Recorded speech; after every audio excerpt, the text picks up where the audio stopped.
It is a picture-perfect day in Lincoln for football and sellout number 343 in a row, a streak that dates all the way back to 1962.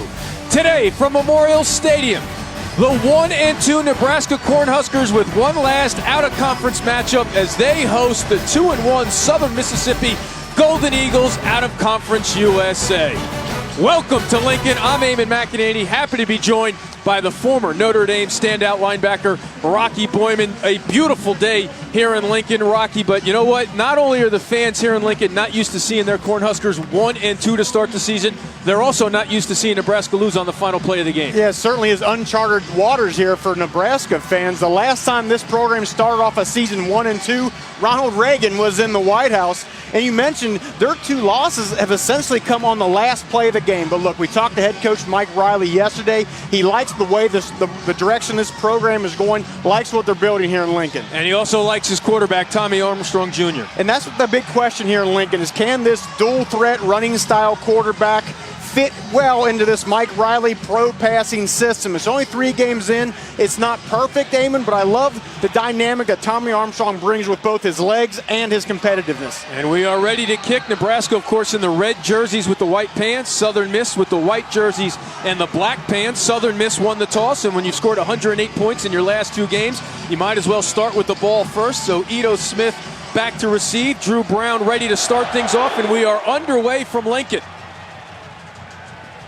Smith makes the grab, but number 25 will take a knee, and they'll take the ball out to the 25. So as we mentioned, Southern Miss has had no problem scoring points so far with Nick Mullins running the show. No, they haven't, and Nick Mullins has done a really, really good job. He's not a quarterback that's going to wow you with his arm strength or wow you with his running ability, but he fits well into this offense and is a great leader leading this Golden Eagle offense. Making his 20th career start. Last week, threw for 333 yards and 4 touchdowns in the win over Texas State. This is an offense that has been able to put up big plays against a depleted defense that has been susceptible to the big play. Jalen Richard and Davis in the backfield with Mullins.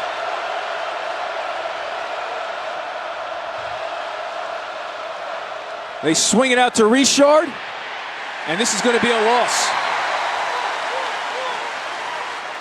Chris Weber, the sophomore out of Omaha, came up to snuff that out for a tackle for a loss. Byerson Cockrell as well in on the tackle.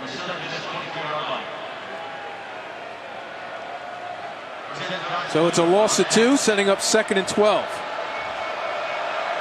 Now Smith and Richard in the backfield with Mullins.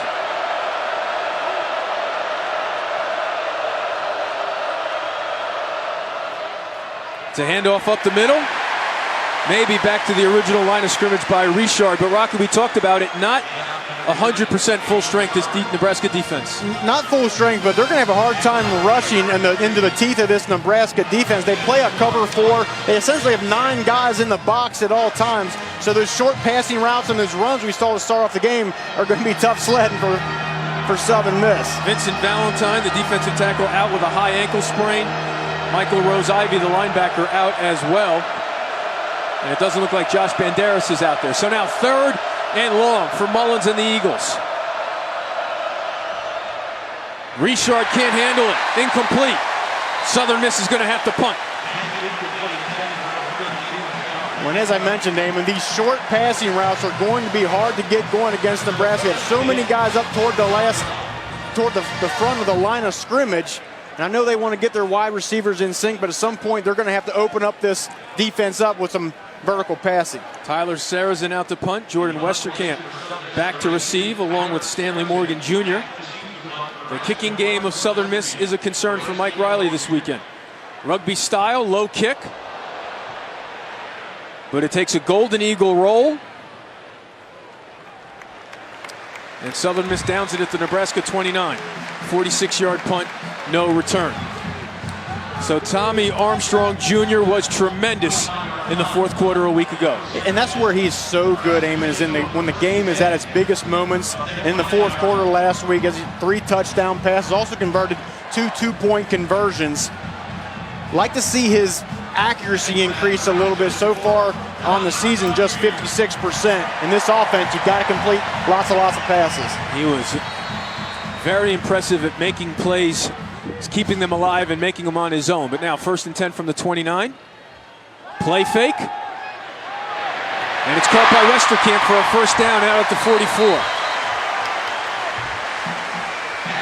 And that's his favorite target, Eamon. Jordan Westerkamp. It's his roommate. They've been roommates since freshman year. And I think Armstrong is best when he gets outside the pocket. He gets a full view of the field and really throws well on the run. 16 yards per catch in his career. That one goes for 14. Now under center. This is Terrell Newby. Across the 45 for a short gain.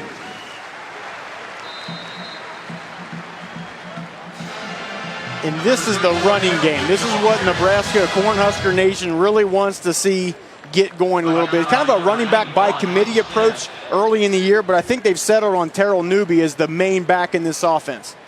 He had 82 yards on 14 carries in the overtime loss against the Hurricanes. He's to Armstrong's right.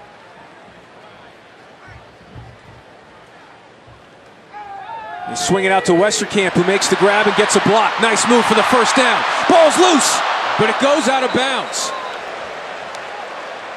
Elijah Parker with the tackle popped the ball loose, but luckily for the Cornhuskers, it scored it out of bounds. And that's the thing. When a wide receiver wants to gain those extra yards, sometimes they get scooting and moving to side. You got to make sure you hold on to the football. And luckily for Westerkamp and Nebraska, the ball goes out of bounds. So he picks up 8 for the first down, now in Golden Eagle territory at the 45. Twins to the right. Newby in the backfield. Here's Newby on the stretch play. Has an alley. Inside the 40, inside the 35. Dropped at the Golden Eagle 33, a first down for Nebraska. 13 yards on the play. And I'll tell you what, Eamon, it's such a nice sight to see is this offensive line for Nebraska really pushing some bodies off the line of scrimmage. Haven't seen it as much this year, certainly not as much as they're used to here in Lincoln. That offensive line's got to get going. They got to get a little mean streak going to them. Nice way to start the game. 1st and 10 from the Southern Miss 32. Janovich, the fullback, in there. And they keep it on the ground. Newby heads up field, still on his feet inside the 20. Pushed out of bounds at the 15. Dylan Bradley on the play for Southern Miss, but not after another productive run by Terrell Newby. 19 yards on the play. And again, that right side of that offensive line, their right tackle, number 68, Nick Gates, pushing his guy 3, 4, 5 yards back into the second level there. And then Newby with a great vision, picking up some nice yards. 5 plays on this drive, 4 of them, and they have 4 first downs. So now out of the shotgun with Newby. Looking to throw. They swing it out to Westerkamp again. Great block downfield. Gets a first down, still on his feet. Down at the 1, it looks like. No touchdown signal. Actually, it looks like they're stepped out at the 4. So it's 1st and goal from the 4 after an 11-yard pickup. Pick up a nice block by Stanley Morgan. Look at that, pushing the corner back. Westerkamp just steps out of bounds about the 4-yard line. Stanley Morgan, one of those true freshmen, seeing plenty of time here. So now 1st and goal from the 4. Newby loses his footing. So a mix-up there on the handoff cost Nebraska a yard or 2. And there's some nice penetration there by the defensive end for Southern Miss, 94, Dylan Bradley. He's a disruptor alongside the other defensive end, Darian Yancey, number 22. Those speed rushers off the edge are really concerning to Mike Riley. 2nd and goal from the 6.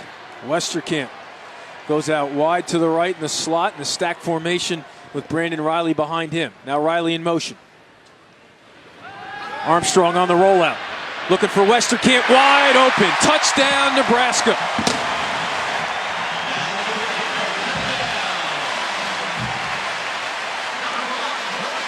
Looked like some miscommunication in the backfield, so maybe Armstrong made something out of nothing again, but Westerkamp has a touchdown catch in 5 straight games. Yeah, but it's the rapport between Armstrong and Jordan Westerkamp. They've been together for a long time. They're always on the same page. He knows where Westerkamp's going to be, and Nebraska gets on the board early. So a very impressive opening drive for the Cornhuskers.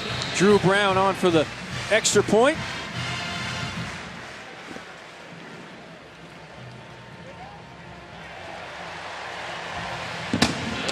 And it's good. So the Cornhuskers go 71 yards on 8 plays, and Westerkamp does it again, his 5th straight with a touchdown catch. The Cornhuskers lead 7-0 early. Stadium, an impressive drive by the Nebraska offense. Rocky, 8 plays, 4 on the ground, 4 in the air. It was nice balance, and the biggest thing, that offensive line. You hear whispers around Nebraska country, when's this offensive line going to start dominating people? And I thought they really did that series, especially the right side of that line.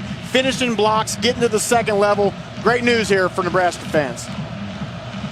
Brown to kick, Smith and Michael back to receive. And Smith takes it out. And he makes a good decision. He gets out to the 27. Knocked out of bounds by Chris Jones. So the Golden Eagles went 3 and out on the opening drive, Rocky, and now they try to get something going here against this banged-up Nebraska defense. It looked like early, like a lot of offenses do. They want to just try to get some nice high-percentage passes to the receivers, but Nebraska sniffed them out, and then the receiver dropped one of them. At some point, as I said earlier, this offense has got to stretch that field. Remember, Nebraska is having trouble covering people in the secondary. We've seen it all year long. At some point, they're going to test those defensive backs for Nebraska. Nebraska's allowed 11 passing plays of 30 yards or more already in 3 games. Now out of the pistol. It's Richard. Squirts across the 30.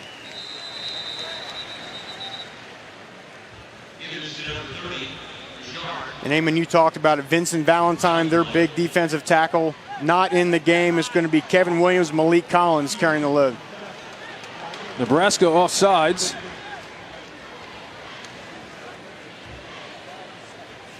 And look, penalties were an issue last week. Nebraska had 12 of them. Mike Riley talked about cleaning up the penalties, the ones that happen before and after the whistle. You're playing hard, you're going to get a holding call here and there, but the procedural penalties, the offsides, the substitution, and the unsportsmanlike penalties got to go away. So that makes it 1st and 5 from the 33.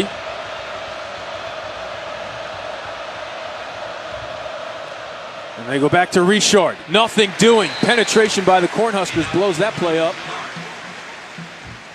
And that was Malik Collins, number 7. I think he's an NFL prospect. Nice job pushing back the right side of that Southern Miss offensive line. I think Malik Collins may be the best overall player on this roster.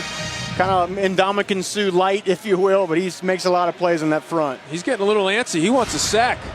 He hasn't had a play in the backfield in the passing game yet this year. Now Mullins looking to throw. Has a man open. Complete for a 1st down in Nebraska territory. That's Mike Thomas.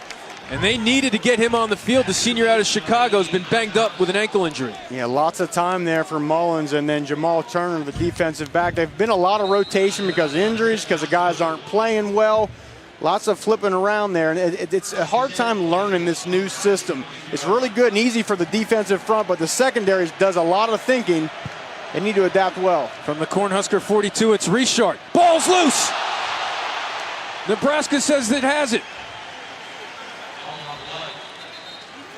I think it was Malik Collins aiming that came in with a right arm and popped it out. Cornhusker ball.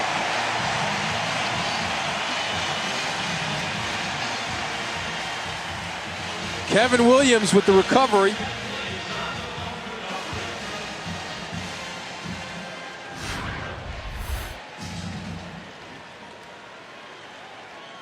Stretch play to the right. Malik Collins coming down the line. Looks like his right hand is the one that popped it out. Remember Mark Banker, their defensive coordinator yesterday, said, look, this guy is so athletically gifted. He's just got to let the game come to him. Sometimes he's pressing too much, trying to get that first sack, but he started off this game with a bang. And there you see 92 going in there for the recovery. So now the Cornhuskers looking to take advantage. Out of the gun, twins to the left. Now Riley in motion. Riley on the fly sweep. Good play there by Dylan Bradley to limit that gain. Dylan Bradley, he's one of those guys, he's undersized. He'd probably be playing at an Auburn or an Alabama if he was a little bit taller, but he's just 6'1". But I love his leverage. He can get underneath those offensive tackles and make some nice plays. Gain of 1, sets up 2nd and 9.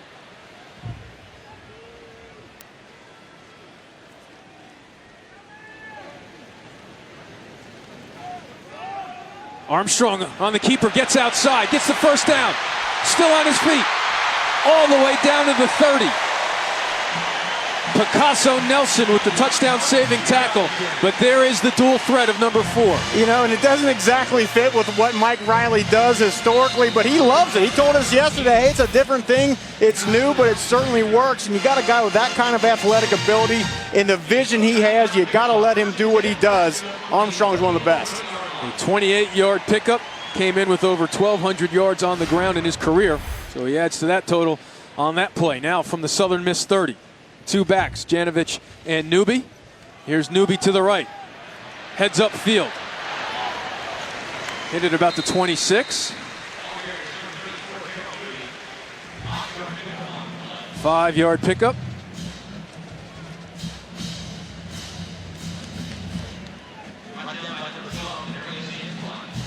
Denarius Antoine with the tackle, but it's 2nd and 5 for Mike Riley's Huskers.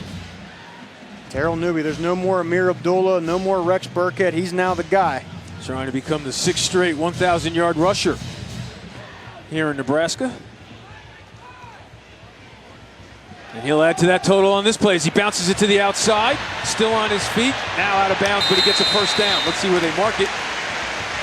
It will be a first down. So as you mentioned it, Amir Abdullah is the standard that he's trying to match this year, but they tend to know how to run the ball here in Lincoln. Yeah, that's what they do around here. It's the offensive lines, the running backs. I've been on the receiving end of some bad days at the office, Eamon, against Nebraska's offensive line. That graphic doesn't go all the way back to when you played, Rocky. Thank God it doesn't. I didn't want to tell anybody about that. Newby averaging 7 yards a carry, 42 on 6 runs.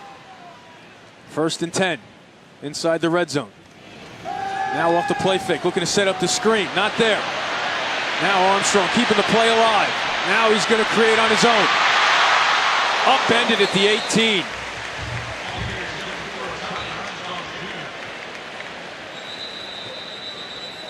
Now a Southern Miss player is hurt.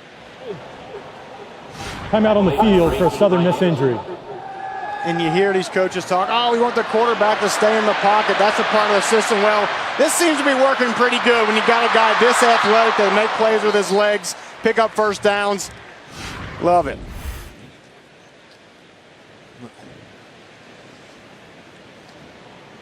So as they take a look at the injured player on the field, we'll take a break as well. Nebraska on the move with the lead.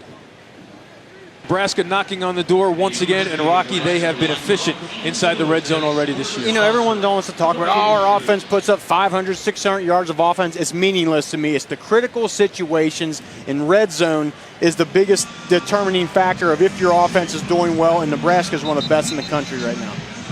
12 touchdowns, 1 field goal, 13 out of 14. You know, and I think in today's world, as 2015, offensive numbers are not hard to come by. Everyone's going to get a lot of yards, but can you be efficient in the red zone? Can you get touchdowns and not field goals? That's what separates the good teams from the great teams. You are such a grumpy former linebacker. I'm not grumpy. I'm just saying it's easy to get anymore. They not let the linemen go downfield. We can't it's hard to play them defense anymore. That's all I'm saying. 2nd and 9 from the Southern Miss 18. Newby in the backfield with Armstrong. Twins to the right. Swing it out to Newby, makes the nice one-handed grab. And then Southern Miss corrals him at the 14.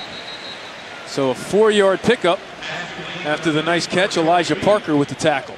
So now the first 3rd down of the game here for the Cornhuskers on 3rd and 5. And this is a part of Newby's repertoire we haven't quite seen so far this year. But I'll tell you what, I think he's liking the fact that, again, this is not a running back by committee approach. I understand you want to rotate guys in and go with a hot hand, but at some point, lean on a guy. Let him get into the flow of the game. That's going to help him really start to put up some great yards. It's working for Newby. First third down of the ball game for Armstrong in the Cornhusker offense. 3rd and 5. Westerkamp in motion. That's where Armstrong's looking, who makes the grab, but he is short of the first down. He went back to grab the ball, and that allowed Brian Anderson to make the tackle.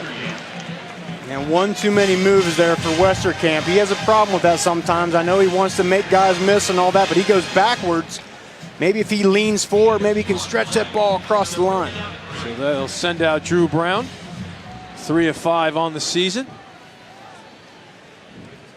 This will be a 30-yard kick, it looks like.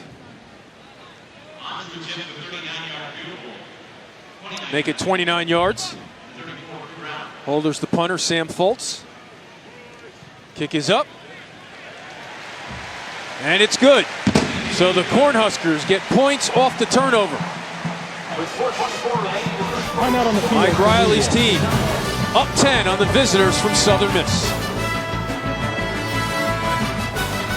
College football. Brought to you by the Quesarito and Volcano Quesarito Big Boxes. Grab them at Taco Bell. The Cornhuskers have had the ball twice. They have scored twice, and they lead Southern Mississippi 10-0. Outgaining them 119-27. Tremendous atmosphere once again here at Lincoln for college football.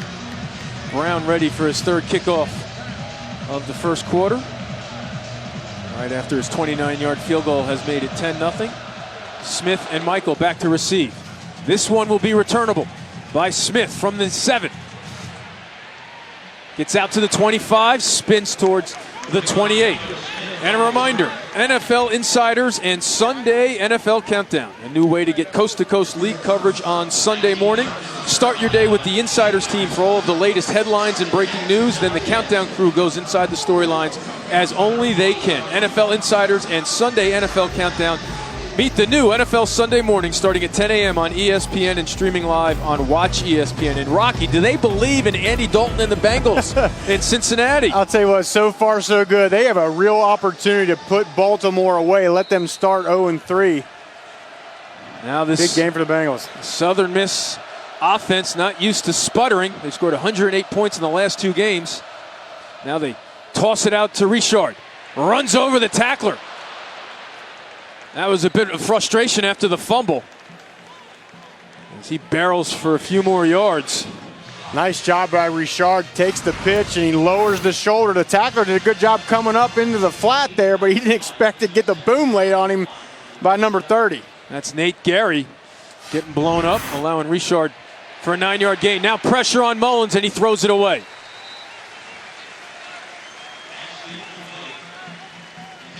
So now 3rd and 1 here for Southern Miss. And obviously, Rocky, very early, but still they need to get something going on offense. Well, they certainly do. We talked about Nebraska's secondary has been a weak link so far this year. They're also banged up at the linebacker position. If I were Southern Miss, I'd try something in the middle of that field in the intermediate range. Try to see if those guys can play. 4 receivers, Richard in the backfield. Mullins to throw. Over the middle, man open. First down, Southern Miss as they go for the strip. But Casey Martin hangs on to it for an 8-yard pickup, but there is a flag. There may be a pick. The offense calls it a rub route. The defense calls it a pick. Let's see what the officials call it, right? That's most important. Our referee today, Tim O'Day. Holding. Offense, number 66. Okay. 10-yard penalty, 3rd down. So that goes against Andrew Peterson. And it wipes out a first down for Coach Todd Monken's ball club. Penalties for both teams have been a problem, Rocky. They have, and it's going to be tough for this Southern Miss offensive line. They got some big boys. We talked about Malik Collins, Kevin Williams, Freedom Akinmoladoon. Tough blocking here for Southern Miss. As we mentioned, the penalties being an issue last week against Texas State. It was almost a joke how many penalties they got called for. But now 3rd and long. Mullins steps up in the pocket. Richard makes the grab. 1st down. What a play by Richard. Gary with the tackle, but it's a 17-yard pickup. And this is exactly where I thought they should go. The interior, middle part of that field. Lots of young linebackers. You number 5, Dedrick Young, just a freshman. I think Southern Miss feels like if they spread this field out, get those linebackers isolated one-on-one, they can really make some hay. Now Ito Smith in the backfield, and he has, nope, Mullins pulls it away. They're on the slant. He could go. DJ Thompson still on his feet at the 10, tripped up. Josh Kalu with a touchdown saving tackle, but a huge pickup, 50 yards on the slant. And Eamon, this has plagued the Nebraska secondary all year. Missed tackles. You can't let a 5-yard route turn into a big play, and that's what we've seen all year. Right there, Chris Jones cannot secure the tackle. So another play of 30 yards or more given up by this secondary. That's 12 on the season. And now the Golden Eagles, 1st and goal from the Nebraska 6.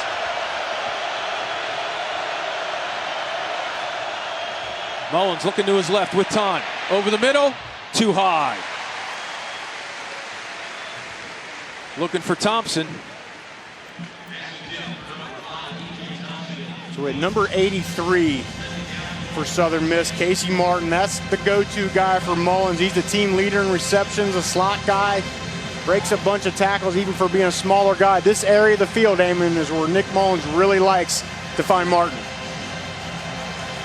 Right now it's Jordan Mitchell and Mike Thomas wide out to the left. Richard behind Mullins, now he moves to his left. The give to Richard up the middle, bounces off one tackler. A 3rd, 4th, the 5th Cornhusker finally bring him down after no gain. And right in this 6-7 yard range, this is where it's always so hard for the offense because there's not enough vertical field to really spread the defense out. It's a little too far out to run the ball. You hear offensive coordinators talk about that all the time. But again, Martin, Mike Thomas, big JUCO transfer wide receiver. Lots of weapons for Mullins. 3rd and goal from the 6. 87,000 fans making noise, trying to become that 12th man here. 5 on the play clock, low snap. Mullins still doesn't have it, and he falls on it.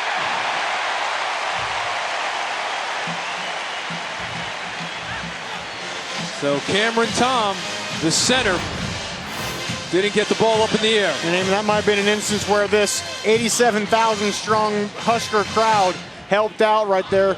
Mullins goes up, he's trying to get the center to snap the ball. He doesn't, then as he's walking up, it goes on the ground. So it's a loss of 10. So now Parker Schoenfield on to try to get Southern Miss on the board after it had 1st and goal from the 6. It's a 33-yarder.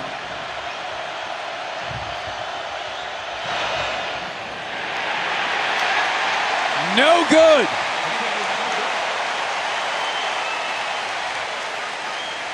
So 1st and goal from the Nebraska 6. But Mike Riley's team shutout remains intact. Yeah, it was a nice job there after letting out the big play. They did a good job inside the 10-yard line, keeping Southern Miss from the touchdown, forcing the field goal and the wide kick. Frustration for Coach Munkin. They had the big play, but they come away empty.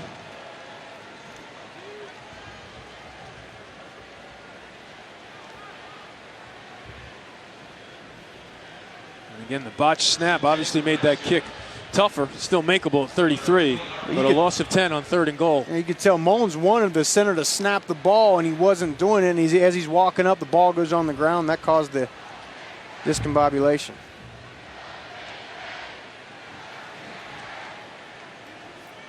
You're going to have to spell that one for me at halftime, Rocky. I can't help you on that one, brother. Pulled that one out of nowhere. So Nebraska has had no problem moving the ball on Southern Miss. And Newby behind Armstrong.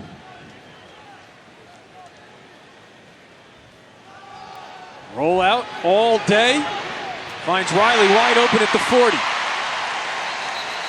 And again, Rocky, a good mixture here for the Nebraska offense. It really is. It's been the balance. This time Armstrong again rolls outside the pocket and finds maybe his second favorite receiver, Brandon Riley, probably the fastest guy on this team. Gets separation, finds a window in this offense, comes out the catch. 22-yard pickup.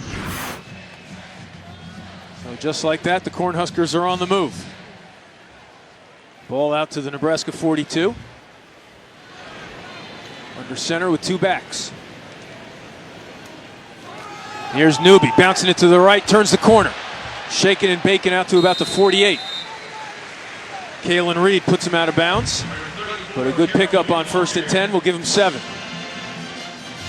Picked up a nice block by his tight end, Ethan Carter, on that play. Again, the right side of this line, offensive line, tight ends doing a good job securing their backs.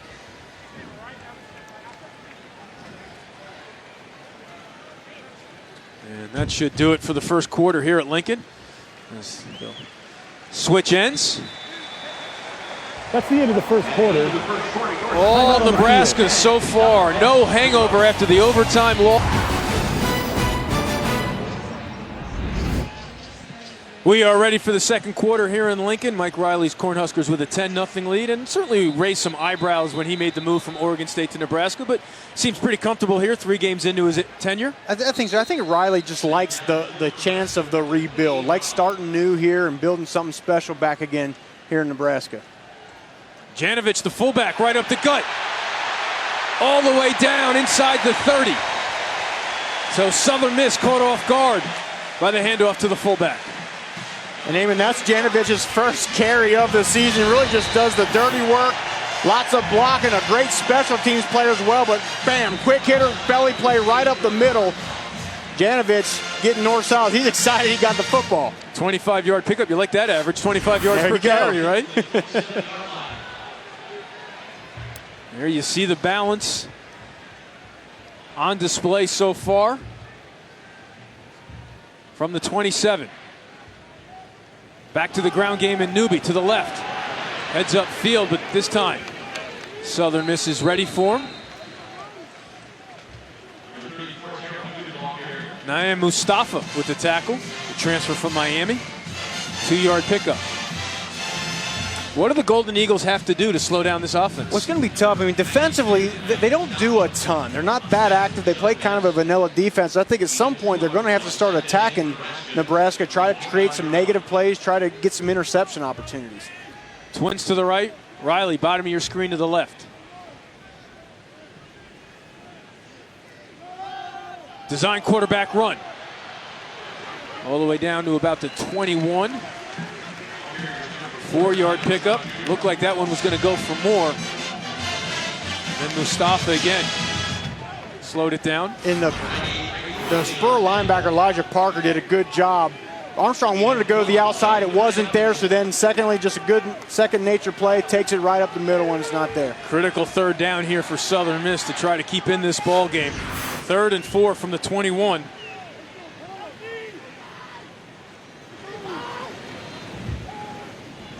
Armstrong still has it. Westerkamp open.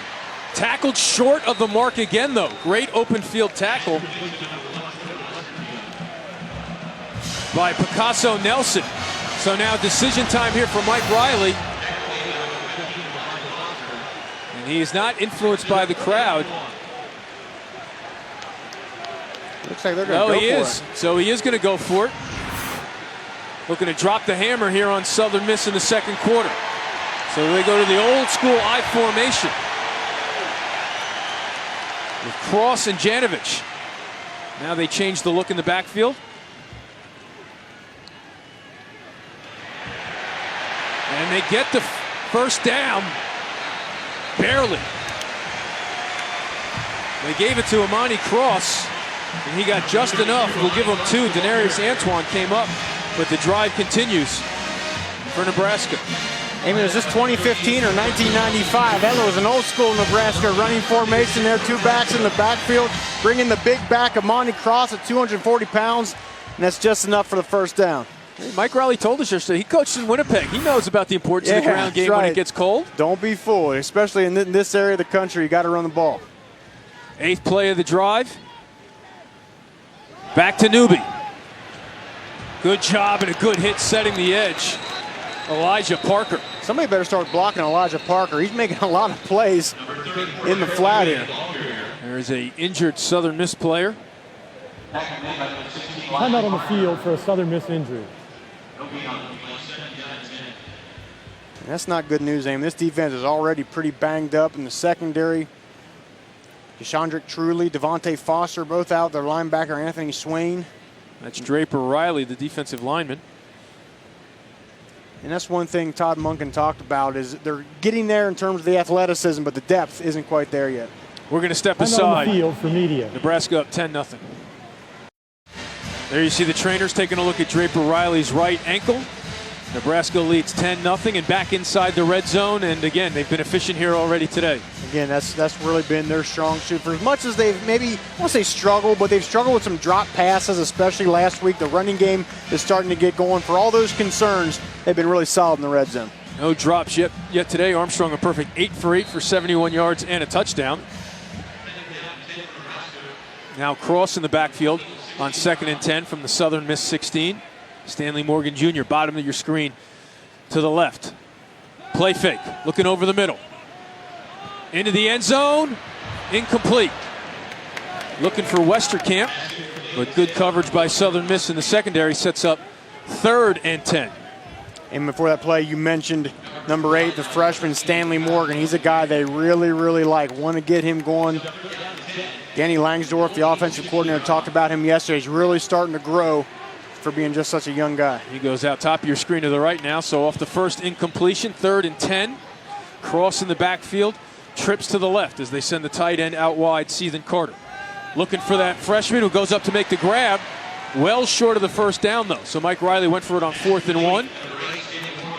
Here he's going to send out Brown and settle for the 3. Yeah, I think they were hoping that Stanley Morgan would be able to make somebody miss there, but still secures the catch. That was the concern last week. Now setting up an easier field goal.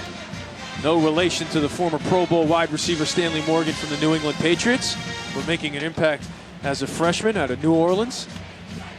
Yeah, he's the rising star. His role is going to continue to increase, especially without DeMornay Pearsonell for the next few weeks. So now Drew Brown already has 1 field goal in the books. He hit from 29, this from 27. And it's a 2-touchdown lead for the Cornhuskers. So they can't punch it in for 6 for the 2nd straight drive, but they'll take points. They lead 13-0 at home.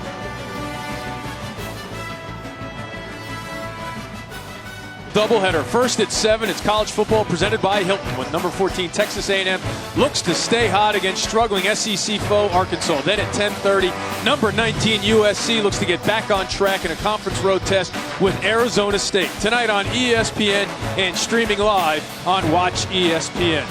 Certainly has been an interesting start of the season for Arkansas head coach Brett Bielema and the Hogs. People having no problem taking shots at Coach Bielema. Cliff Kingsbury not pulling any punches last week after the win. So Brown off his 2nd field goal of the game. Smith and Michael back again. And Smith will take another knee for a touchback and bring it out to the 25. Last time Rocky Southern Miss had the ball was another missed opportunity. It was. His drive started off great. DJ Thompson catches the slant route for a nice 50-yard gain. Things are looking really, really good for Southern Miss, but after that they just could not capitalize. They get the fumbled snap inside the red zone, and then the field goal comes, pushes it wide right. Southern Miss can't get on the board. As much as you've been outplayed here, and it feels like all Nebraska, you look up at the scoreboard, 13-0. What's Coach Monken's message to the offense on this drive? I think right now he just says, look, don't look at the scoreboard. Okay, we took some of their big shots early on. Let's settle down. We know we can create big plays against this defense. We've done it before. Let's put a few together now. Ito Smith in the backfield to the left of Mullins. He gets it on the toss. Turns the corner. Pushed out of bounds by Byerson Cockrell. In Nebraska, again, they run this cover 4 defense. It's similar to that Mark D'Antonio, Pat Narduzzi deal they run at Michigan State. Lots of people press up against the line of scrimmage. They're daring you to run the ball and daring you to throw the ball short. Picks up 4 to make it 2nd and 6, and he stays out there.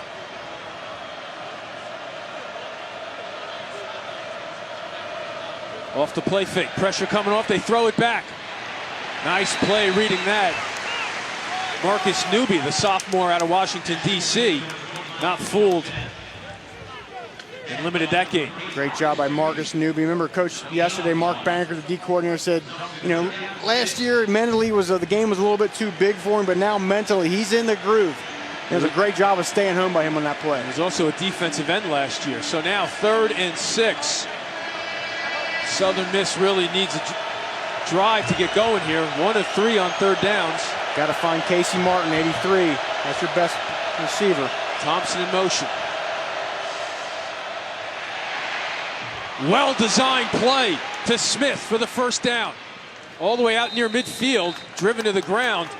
But that's why they call it execution. Everyone went to the left. He threw back to the right. It was a great job because they set it up as if the ball was going to 83 Casey Martin. Then the back leaks out of the backfield at the last second. Misdirection. Everybody look over here, and then we'll go back across your face. Nice game. 20-yard pickup. Now up the middle, Smith. Powers ahead into Nebraska territory. Smith had a huge game against Austin Peay. 135 yards on 10 carries, including a 75-yard touchdown run.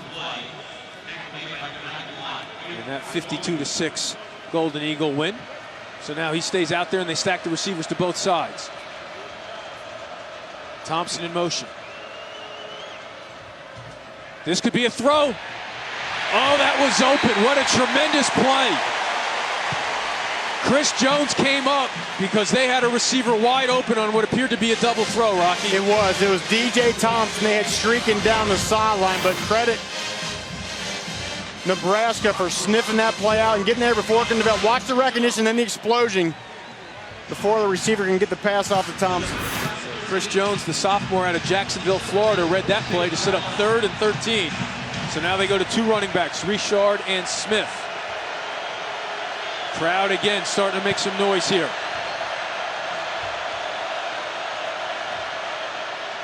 Pressure up the middle. Mullins hit and dropped. Freedom Akinmoladun with the sack. Freedom Akinmoladun came in as a tight end. He switched to defense end. He's making plays. Just gets skinny in between the guard and tackle. Powers drives that arm up through and gets to the quarterback. Now there is a flag. Illegal formation. More than 4 people in the backfield offense. That foul is declined. 4th down. He now has 3 sacks on the season. He had a sack last week against Miami and a sack in the opener against BYU. And Coach Banker telling us yesterday he wants to learn. He's always asking questions and getting better. Sometimes too many questions, according to Mark Banker. But look, he just said once this kid gets it and he understands how to play defense athletically, he's a very, very accomplished player. Once he settles in, man, the sky's the limit. Saracen goes to that rugby style. But this does not take a Golden Eagle bounce. It goes right out of bounds, so Nebraska in pretty good shape. From the Nebraska 31. So Armstrong and the offense back out there looking to tack on the 13-point lead. Defensive studs to the offensive right, Malik Collins and Akinmoladun. And Malik Collins does a good job of occupying both the blockers, and then Akinmoladun just gets skinny and just makes Norman Price, the right tackle, whiff all the way to the quarterback. Again, as you mentioned, a tight end, converted tight end, learning the job on the fly. Comes up with the big sack. So now Nebraska, they've had great field position the whole game. Average starting yard line has been the Nebraska 31. In their 3 drives already, they've gone 189 yards. They have a touchdown and 2 field goals. So really looking to take command of this game. Now we're off the play fake with time. Drops it underneath to Janovich. Janovich inside Southern Miss territory, needs one more block. Andy Janovich, a big run and now a huge completion. I can see it already, Eamon. Andy Janovich for president. That's going to be the t-shirts around Nebraska. This guy didn't even touch the ball the first 3 games of the season. Now he's had 2 big plays so far. They fake the deep route. Janovich gets out of the backfield, and nice job running with the ball after the catch. A 25-yard gain on the ground, now 53 yards. Gets a great block there from Lane Hovey. And again, inside the red zone. They go up the middle. Janovich is the secret weapon right now. It's been a very clean day at the offense for Tommy Armstrong Jr.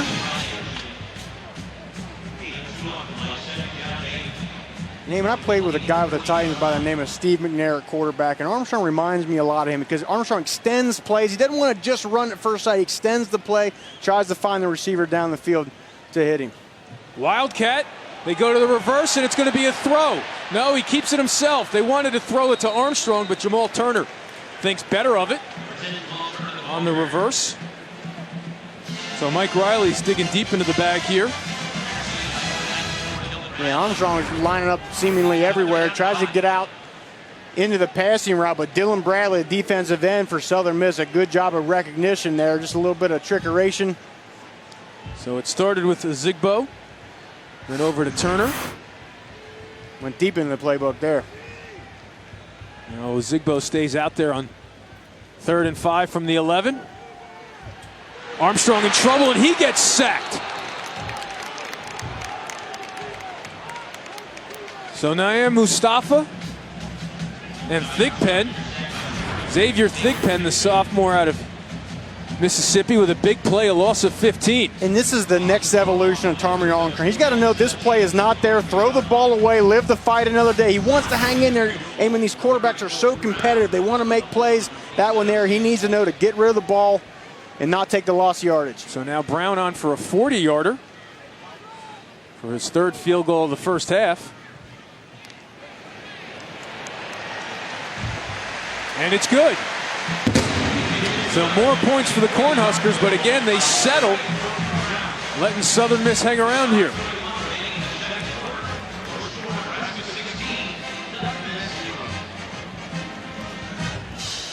And tonight, it's the Bruins and the Wildcats squaring off in a battle of Pac-12 unbeaten. Saturday Night Football presented by Wells Fargo.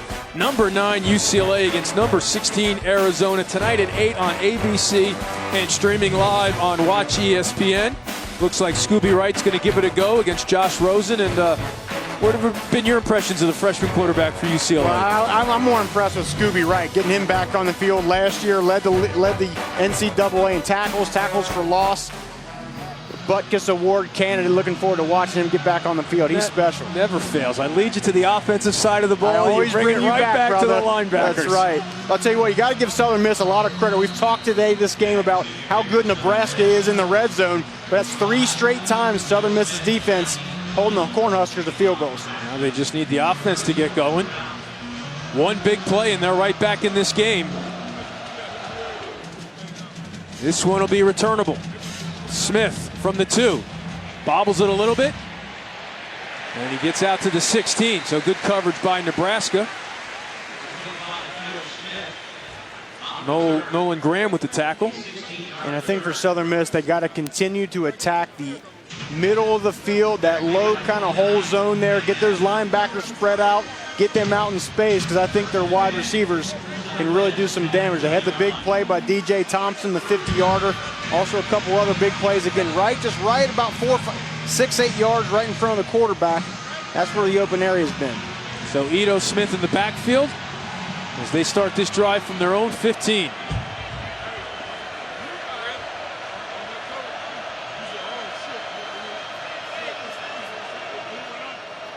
He gets it. Maybe gets back to the line of scrimmage. Good penetration again. Marcus Newby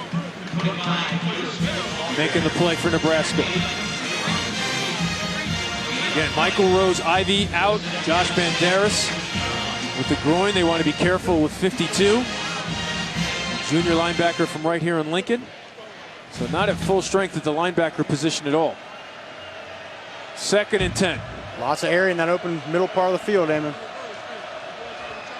4 wide receivers. Here comes pressure off the edge. Mullins doesn't recognize it. He gets dropped. Josh Kalu with the sack. Nobody saw 10 in red flying into the backfield. And he got a tremendous jump, Amy. Came on, just timed it perfectly off the offense's right side. Comes in for the sack, and Mullins hardly saw him. Another Southern Miss player hurt. Looks like an offensive lineman.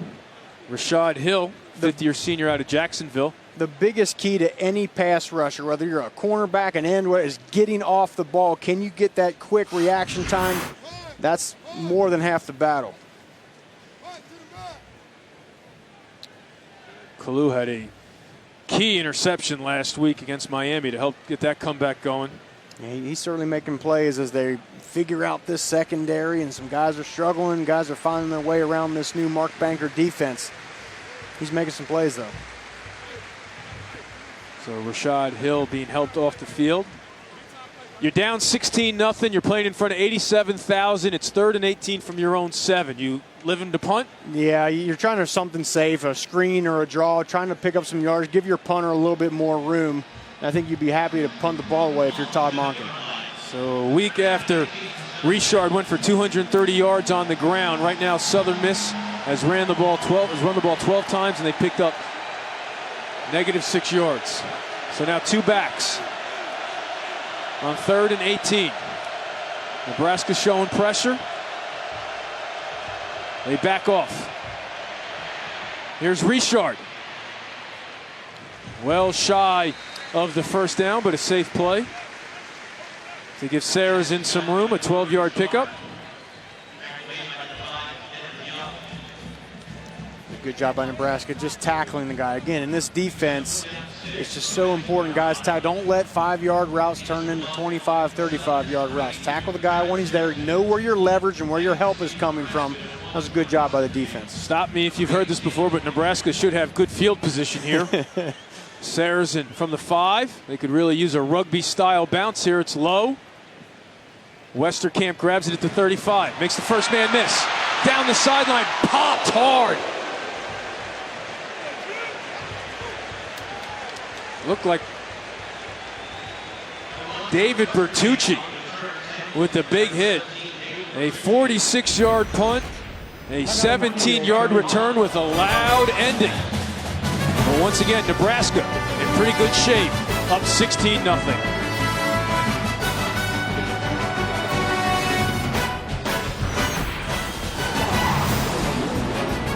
Nebraska up 16-0, taking over in Southern Miss territory, but Jordan Westerkamp not ready to go for the first play of this drive. Yeah, he took quite a lick from Bertucci, but it was a good job by Andy Janovich of not blocking Bertucci in the back. He pulls up, and yes, Westerkamp takes a big hit, but it's probably better than setting your team back 15 yards. But you got to love the pop here at Cornhusker Stadium. So Nebraska outgaining Southern Miss 235 to 110. It's been good balance so far. They have 2 backs out there now, Janovich and Newby.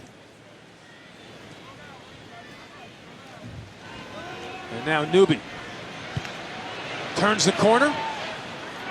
But again, a flag on the play. Another solid job by this Golden Eagle defense to stretch the play out. Brian Anderson with the tackle, along with Picasso Nelson.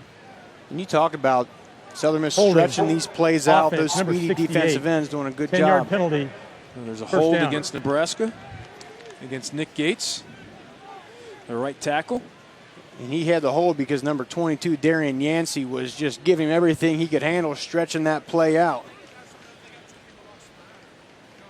So one of the few opportunities Nebraska's moved backwards here in the first half.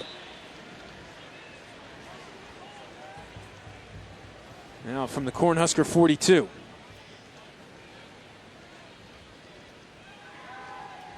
Armstrong all day. Looking deep over the middle, has Riley open. He beat Cornell Armstrong and went up and made the grab. There's a one-man route. There's nothing really else going to that entire side of the field as Brandon Riley man-on-man versus Armstrong. And Riley does a good job getting inside, then playing the ball fine and high in the air. 49-yard pickup just like that. The Cornhuskers are in the red zone, but they moved early there. Nebraska trying a little tempo here. I think it might have been a Everyone was on the same page except the center. False start. Offense, number 71. 5-yard penalty. This is one of those things. We saw this last week. Substitution. Okay, there's a tempo. We're trying to get things going here a little bit and just not quite really in the groove of this Mike Riley offensive system yet. So that'll make it 2nd and goal from the 14. You have to wonder here, even though it's only in the first half, a touchdown really could shut the door on the Golden Eagles as they have not been able to move the ball on offense. Now Armstrong's going to keep it. Gets to the outside, hurdles his man. Wow.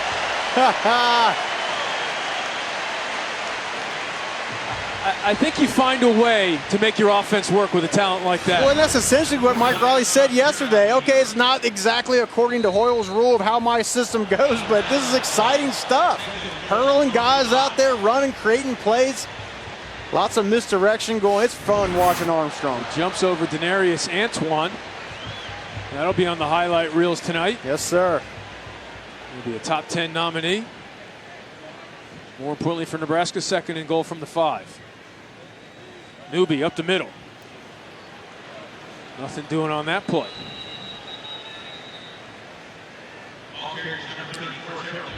So that'll set up 3rd and 5. And if you're Southern Miss, what are you on the lookout for on this play? Well, I'll tell you what, again, I mean, the go-to guys down here, of course, are Westerkamp and Brandon Riley.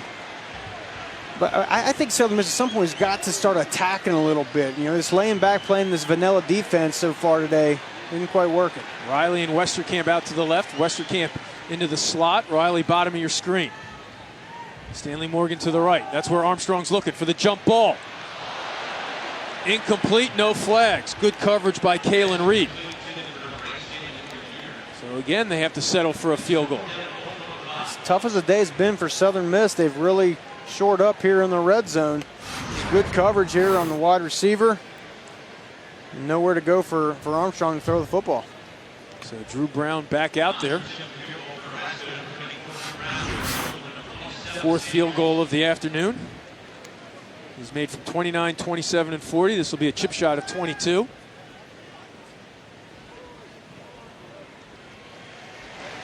And that's good. So they continue to tack on. And they lead 19-0. You know, Rocky, we came on to start the show talking about 2 losses on the last play of the game. And you're Mike Riley, you think you got win number 1 in the bag against BYU. And then here comes the Hail Mary. Yeah, the Hail Mary pass. They didn't quite play it correctly as it's designed up. But just such a heartbreaking loss to have it come that way on the last play of the game. Everyone's talking about BYU. And Mike Riley and company were just sick after the game. They had that game won. And then the following week, of course, you get the last play of the game, the interception versus Miami. Armstrong rolls out trying to make a play, but unfortunately throws the interception. This can be kind of one of those seasons so far for Nebraska, but they've sure corrected some things here today and look pretty good. What a tough afternoon, early evening that had to be for Tommy Armstrong Jr. You have one of the most incredible 4th quarters you've ever seen a Nebraska quarterback have. Leading that comeback, you get in overtime, and then it's like you try to win the whole game on one play, and you give Miami a field goal. Well, and that's the thing. He'd made so many incredible plays on overtime. You could tell he wanted to put the team on his back there and be the guy to make the difference.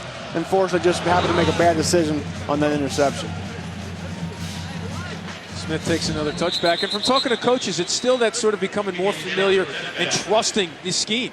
It really is, because this scheme is designed, it's a West Coast style of offense, and it's really predicated on timing and precision and hitting the open guy. That's what it's all about. And remember yesterday, Danny Langsdorff, the offensive coordinator, said Armstrong, the next part of his progression is when they, going from option number 1 to option number 2, not skipping 2 and going all the way to 4, going through that read and that progression the way it's supposed to go. So after scoring 52 points, then 56 points, the Golden Eagles sitting on a goose egg right now with 1:34 left in the 2nd quarter. Mullins, wide receiver screen, nothing doing. Looking for Mike Thomas. Dedrick Young, the true freshman out of Arizona, all over that one. And how about Dedrick Young, a rare black shirt before the season as a freshman. They got that black shirt tradition around here for those defensive players. Such an honor. And Dedrick Young to get one as a freshman, doesn't happen that often, Eamon. He and Aaron Williams, the fourth and fifth true freshmen, first true freshmen to start at Nebraska since World War II.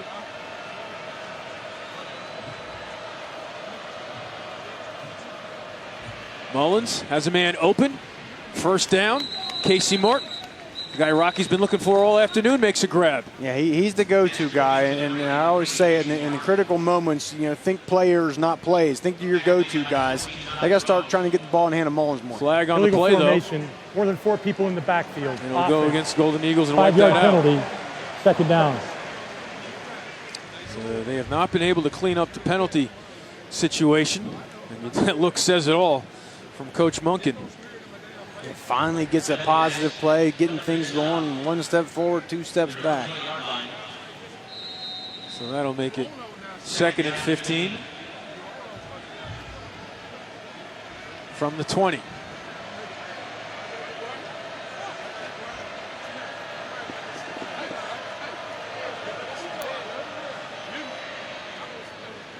He goes back to Martin for a grab out to the 29. So now you have 3rd and manageable. Here comes the tempo, trying to get the line and get a snap off. Pressure coming. Good block there by Richard, but now Mullins has to throw it away. Looking for DJ Thompson. But again, pressure forced that play. Forced him to rush that play. So again, Nebraska's going to get the ball back with all 3 timeouts left and in pretty good field position. Saracen back out there for another punt. But that's one of the negatives of going tempo. You don't take up a whole lot of time. That's what they always say. It's good to go tempo when you're creating first downs. When you're not, your defense is back on the field quick. Saracen kicks it to Westerkamp, but it takes a little bit of a Southern Miss bounce. And there's a flag. Let's see if they get 7 on Nebraska for retaliating. Yeah, off the ball, Southern Miss. It's Lance Schufert, 41. Schufert. Just a stupid penalty. He dropped Tariq Allen. Now, Allen went after him, not with a whole lot of authority, but there are 2 flags out there. You see Todd Monken just telling Schufert, why would you do that? It's no bearing on the play whatsoever. Now, is it just unnecessary During the roughness? play, personal foul, unnecessary roughness. Kicking team, number 41, 15-yard penalty. First down, Nebraska. So let's take a look.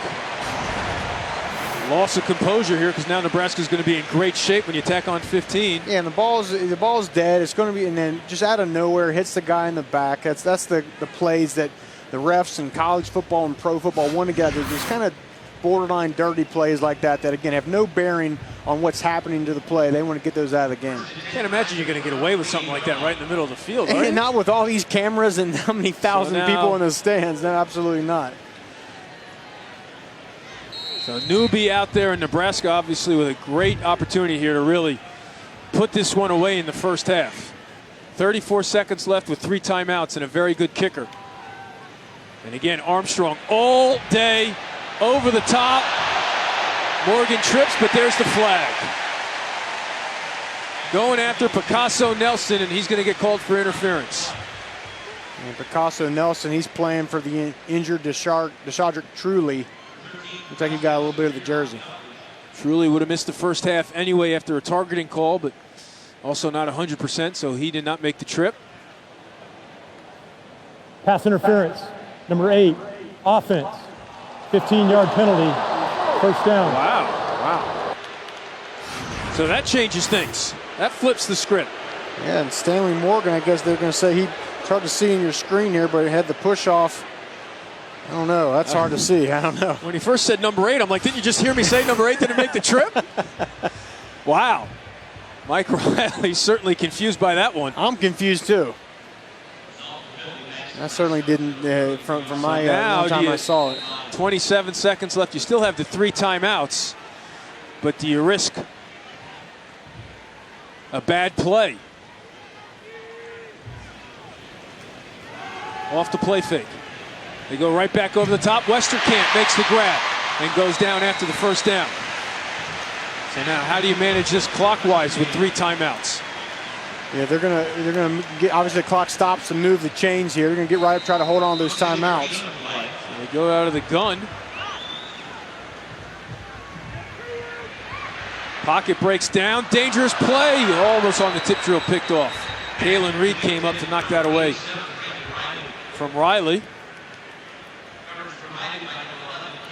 Westerkamp with a nice catch. See, this offense is designed for lots of quick, high percentage passes, short throws, and then they can hit you with the big one. Armstrong with a lot of pressure finds his go-to guy, Jordan Westerkamp. And by the way, Jordan Westerkamp, you got to give him credit. Coming out of high school, he decides to become roommates with a quarterback. I don't know his Wonderlic score, I don't know his IQ, but that's a smart decision. Kids, if you're listening at home and you're a wide receiver, become friends and roommates with a quarterback. You clean up his room and whatever you got to do, Eamon, he's going to throw you the football and make you look good. All right, so Nebraska takes its first time out of the half. 9 seconds left here, Rocky. The ball's on the 40.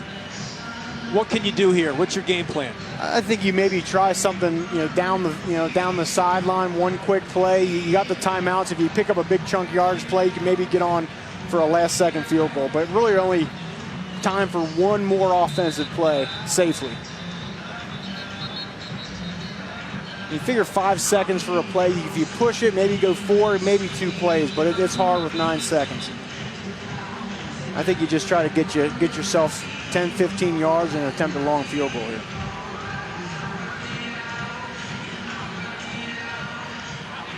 Westerkamp, another productive day, started with the touchdown.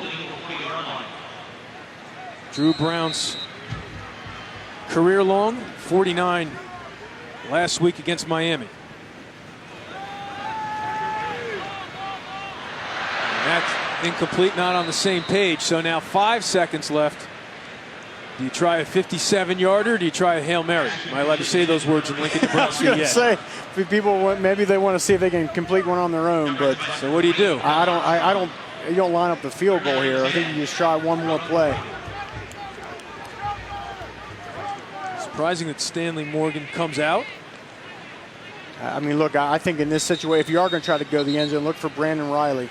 He's your speed guy. So you take a timeout to talk things Nebraska's over? Called their second timeout of the half. Do you think about just taking a knee and say, okay, we're up big anyway, let's not risk anything? You could certainly make that argument. You've had a pretty good first half, hadn't had a lot of success in the red zone, but you certainly want to do nothing risky. If you're going to make a throw it to the sidelines where if the receiver doesn't catch it, it goes out of bounds.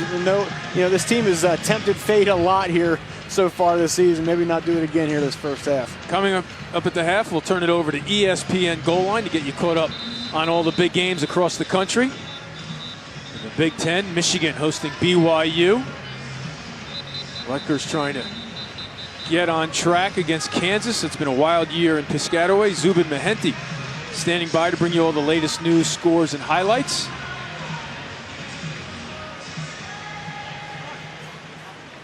So Tariq Allen at 6'3", a lineup on the right. Alonzo Moore, 6'2" to the left. Here you see Southern Miss in their touchdown Hail Mary prevent defense. And now Southern Miss is going to make Zubin Mehenti wait a little bit more by taking a timeout. This will be a 30-second team timeout.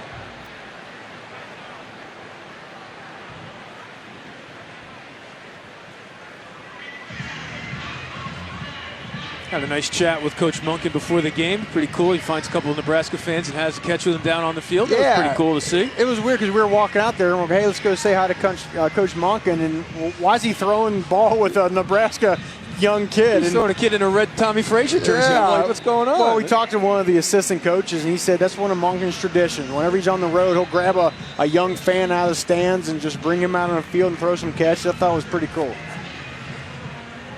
Trying to turn this ship around down at Southern Miss. Program with great tradition. Southern Miss, you said the tradition. They from 1978 to 2011, only 4 losing seasons. Win the Conference USA in 11. That's been downhill from there. So do they go to the Hail Mary or try to get a quick play and then the timeout? It's the quick play to Moore, who goes right down. They're going to have to go look at the clock because the clock says 0, but he went down with a second left. Coach Monken saying, hey, we are done. If you're Coach Monken, you start telling your guys to go to the locker room here. Again, game clock reviewable, play clock is not. So Coach Monken's at the end of the play, Nebraska called their third and final timeout of the half.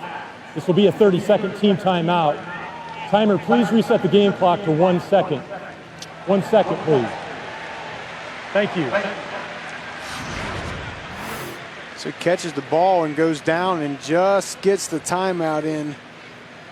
Now the clock's going to have 1 second on it. That's goes down, yeah. All right. So it'll be a career long if he makes it. They say they thought he was good from 50. Wind is always a factor here. It looks like it's not right now. 49-yarder was good a week ago against Miami. And now they're going to ice him. And that one definitely had the leg.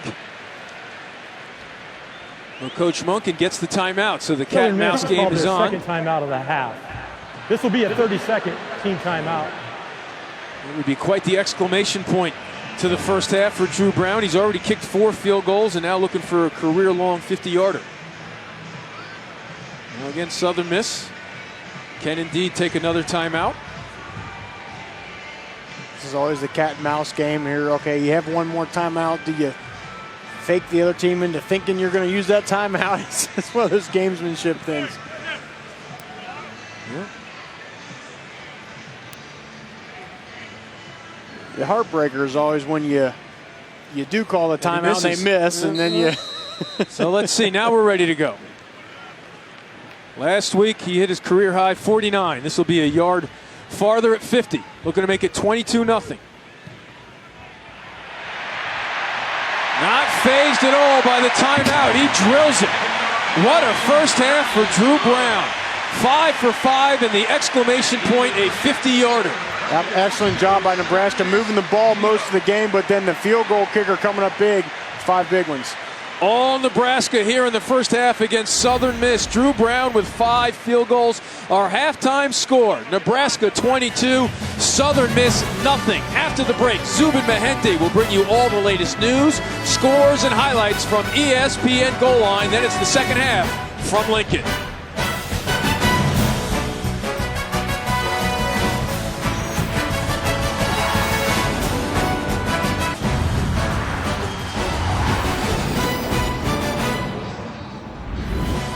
Welcome back to Lincoln as the Southern Miss Golden Eagles take on the Nebraska Cornhuskers along with the former Notre Dame and NFL linebacker Rocky Boyman. I'm Eamon McEnany. Southern Miss has scored 108 points in its last 2 games, but right now they are sitting on 0. Nebraska leads Southern Miss 22-0. And last week in the 56-50 win over Texas State, Rocky, Southern Miss ran for 280 yards. Yeah, certainly, not today. Yeah, certainly going the wrong direction here today with minus 14. But for Nebraska, you look at the first downs and pick up 14 first downs. That's, again, what this Mike Riley offense is designed to do. Move the chains, complete passes, pick up first downs. They've done a good job of that, but except for the field goals in the red zone. Nebraska 5 for 5 in the red zone, as you mentioned, Rocky, but having to settle for field goals. A career day so far for Drew Brown. Yeah, he's doing a good job. And, you know, the red zone, it's hard to score down there at times, so you got to have a good field goal kicker, a guy who's confident that you can put him through the uprights there. But at some point here in the second half, I have to imagine that was part of the halftime speech. Let's punch this ball in the end zone, boys. He even cashed in from outside the red zone, ending the first half with a career-long 50-yarder. So it's been a busy day for number 34 in red, although the Mike Riley and the fans wish it was extra points instead of field goals, but they will take the 22-0 lead on a perfect day for football here in Lincoln. 73 degrees, not a cloud in the sky over Memorial Stadium. The fans, of course, once again out for another sellout. 343rd straight sellout here in Lincoln. A sea of red. They love their Cornhusker football around here. Early in the morning they got started, and they're not relenting whatsoever.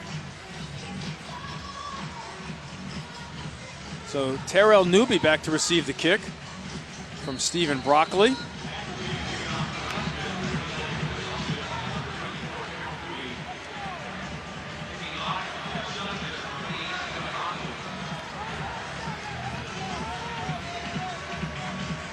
Last out-of-conference game for Nebraska. They get Illinois next week.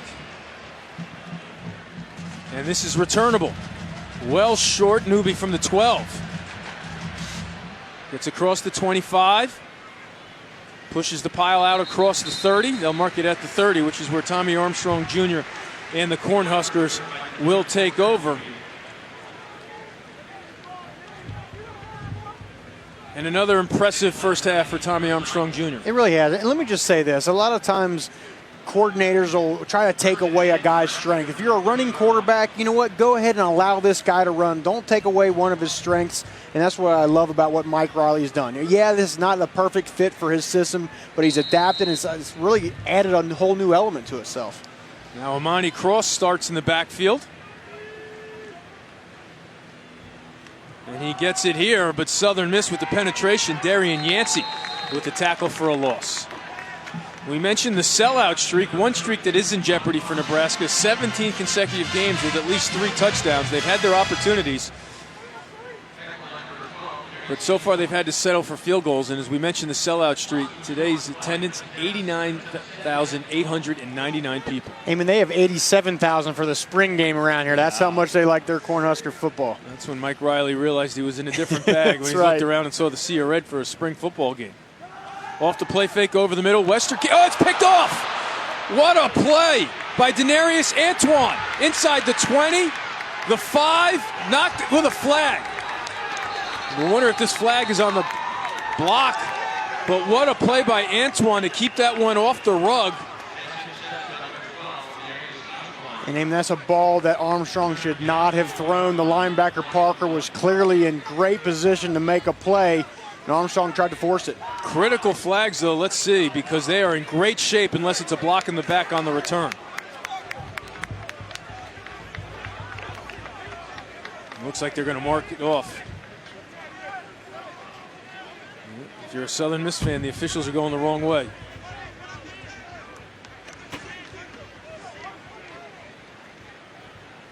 So Tommy Armstrong talking things over with Danny Langsdorff.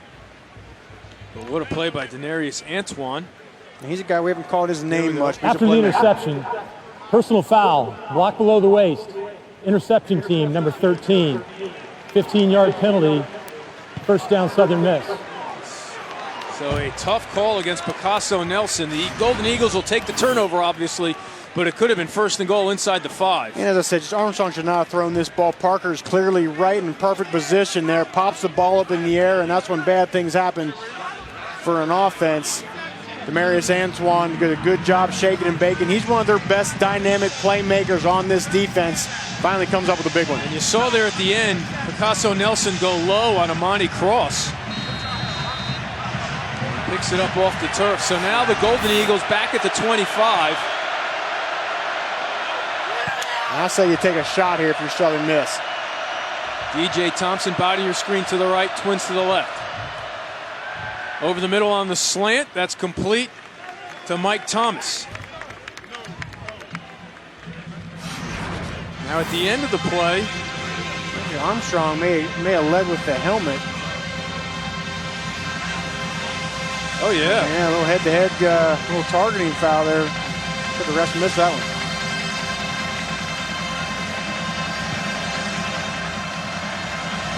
Second and 1 from the 16 for Nick Mullins in the Golden Eagle offense.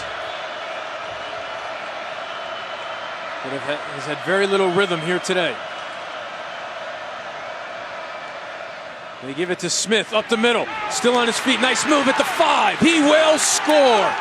16 yards. Ito Smith puts the Golden Eagles on the board.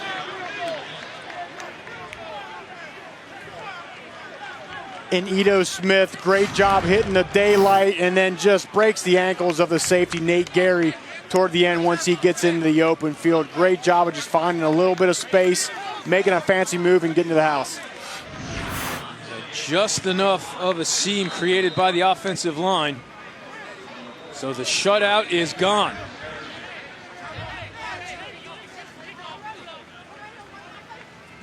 Parker Schoenfield makes it 22-7. It was the defense coming up with the big play, and then Ito I'm out on the Smith field for media. with a nice juke to find the end zone. We have a ball game in Lincoln.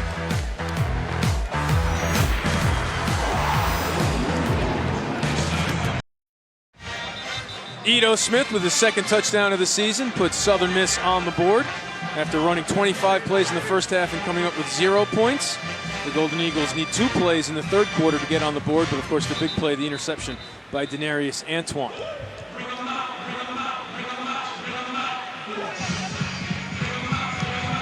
That was Armstrong's 5th interception on the year. I have to say, a lot of those interceptions have been the faults of the receivers. They'll miss a ball to pop up in the air, but that one there was certainly on the fault of Tommy Armstrong.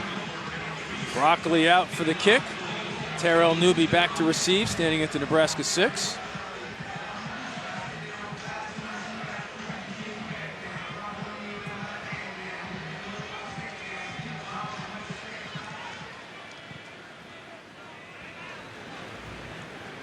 Newby goes back, brings it out.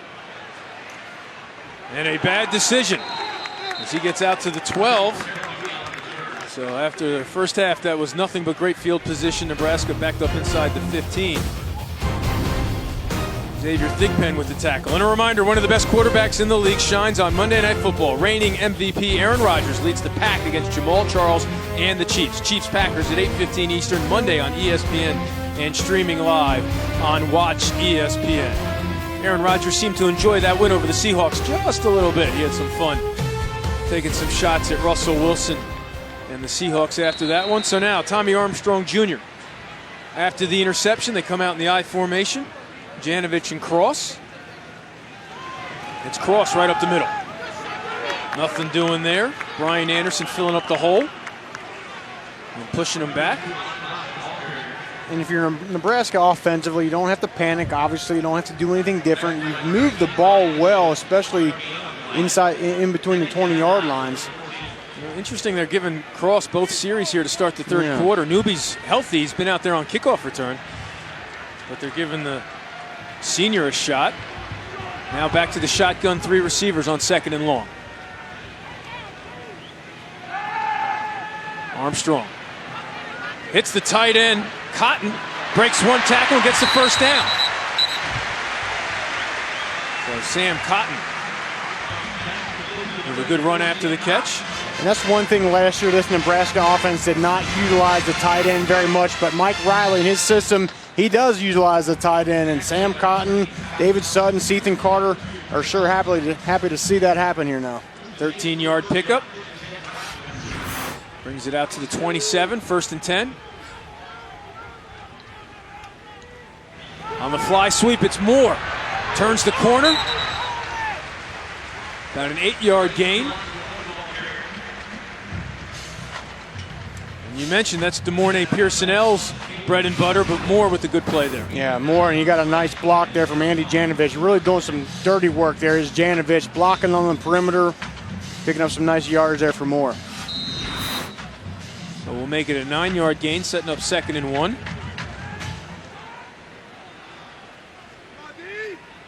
Now Riley in motion, off the play fake.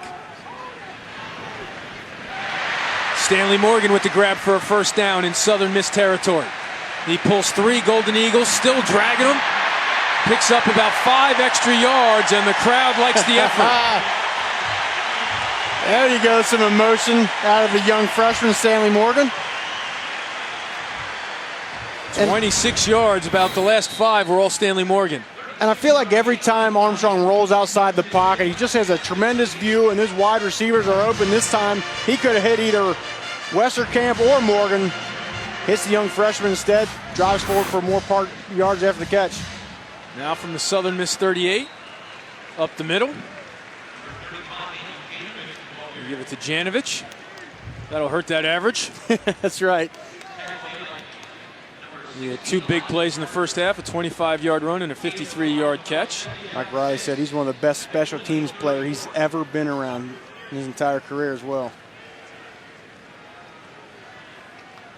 Riley goes out to the right, twins to the left. Cross in the backfield for 2nd and 6 from the Golden Eagles 34. Pump, Looking for it all here in Morgan.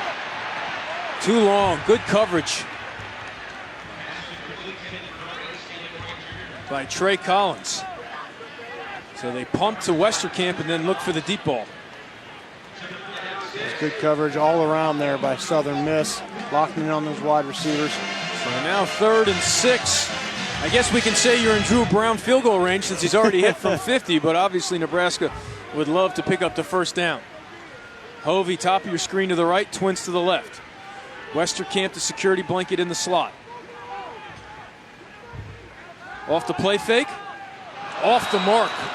Looking for the tight end, Seethan Carter, and that one probably the first real bad throw, accuracy-wise, by Armstrong. Yeah, and had Armstrong hit Carter on that play, I think they certainly would have gotten the first down. The wide receiver pulled all the coverage deep and away to the other side of the field. Nothing but space and opportunity for Carter, but Armstrong couldn't hit him. Oh, 5 in the first half, why not? We're going to keep backing up that career long. 49 last week, 50 to end the first half. This one looks like 51 yards. If you had Drew Brown on your fantasy team this week, it's been a good Saturday. Can he make it even better for you and Nebraska? Plenty of leg. No good. Off to the left. Make that the right. So no points for Nebraska. Southern Miss with the ball back in great field position when we return to Lincoln. Welcome back to Lincoln. Southern Miss with the ball at its own 34. It's been a good start to the third quarter for the Golden Eagles. Really has. I'm certainly not the first one to say, but turnovers are such backbreakers, and Southern Miss comes up with a big-time opportunity on the errant throw by Armstrong, and then after that, Edo Smith with some nice fancy footwork in the open field finally gets the Golden Eagles on the board. Nebraska scored on all 6 of its possessions in the first half. 1 touchdown and 5 field goals. So far here in the second half, 2 possessions, 1 interception, 1 missed field goal. And if the Golden Eagles can get some points here, this place will get pretty antsy. So Smith off the touchdown, stays in the backfield with Mullins.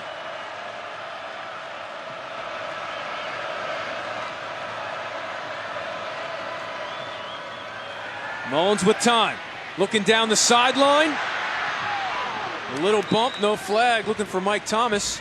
Lost his footing going back for the ball.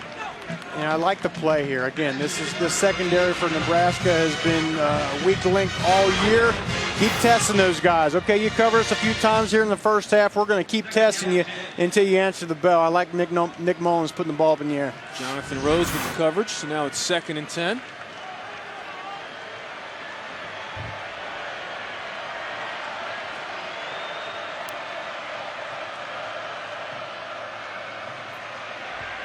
Over the middle, complete. DJ Thompson goes up and gets it in Nebraska territory at the 38. A 28-yard gain.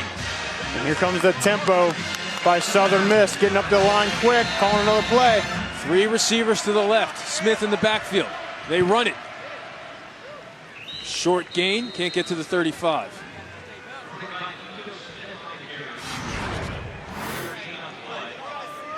Yeah, you know, getting up the line quick there, but the catch. Got the inside move there, got inside Chris Jones, the nickel back. Now here's Southern Miss in Nebraska territory. 2nd and 8.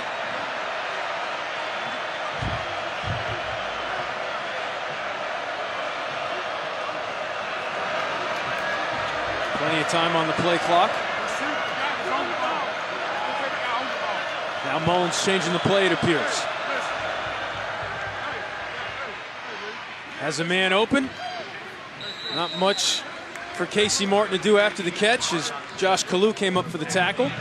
So a critical 3rd down here. 3rd and 3 for Mullins and the Eagles. Again, no huddle, going quickly. Have to wonder if you're in 4-down territory at the 31 in a shaky kicking game. Trips to the left. Thompson, bottom of your screen to the right. 9 on the play clock. Nebraska showing pressure up the middle. And Southern Miss moved. Penalties, penalties, penalties. Offense, number 66. 5-yard penalty, 3rd down. Coach Monken told us our speakers don't make enough noise to simulate 89,000 people. They tried it, but Andrew Peterson flinched. Well, you're right. It's been, again, the penalties in the game's most critical situations that has hurt Southern Miss this whole season. Now they're really loud here at Memorial Stadium. 3rd and 8 from the Nebraska 36. Cornhuskers showing pressure off the edge. Here they come. And they read it perfectly, complete to Smith. And he gets the first down. A great play call by Chip Lindsey and Todd Monken. They threw right where the pressure came from, Rocky. Absolutely. They bring the A-gap pressure right up in the middle. The quarterbacks hate that, but give Mullins a lot of credit for feeling that, but knowing where his open guy was, making the catch. Right back to Smith. Right back up the middle. So Smith on the grab picks up 12. There's a short gain up the middle.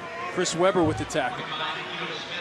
And I love what I'm seeing out of Nick Mullins. He's really doing a good job orchestrating this offense, getting them out of bad plays, getting them into good plays, showing some nice leadership out there. Now they send Smith out as a receiver. Flag on the play.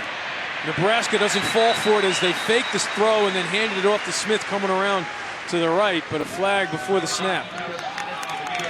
And it's against Nebraska. They were lined up in the neutral zone, it looks like. Offside. Defense, number 91. 5-yard penalty. 2nd down. Maybe that's the tempo causing Nebraska. And that's what they do well, is that they change up the tempo. It's not just fast, fast, fast all the time, but it's just every once in a while they'll put their foot on the gas, then they'll pull it back. Really keeps the defense on its heels. 2nd and 2, bunch set to the left. Thompson to the right, now motion.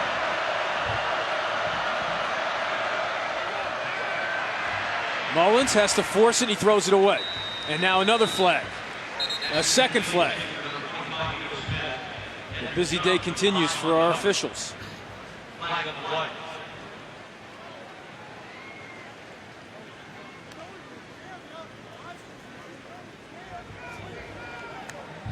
Holding. Offense, number 75. 10-yard penalty. 2nd down. It goes against Oliver Bates. Working against Malik Collins. And no doubt about that one. He had both hands on his jersey, and there you go. You see the penalty woes continuing for Coach Monken's club. The teams have totaled for 100 yards in penalties this afternoon already. So Coach Mark Banker's defense looking for a stop. It's 2nd and 12. Richard now in the backfield.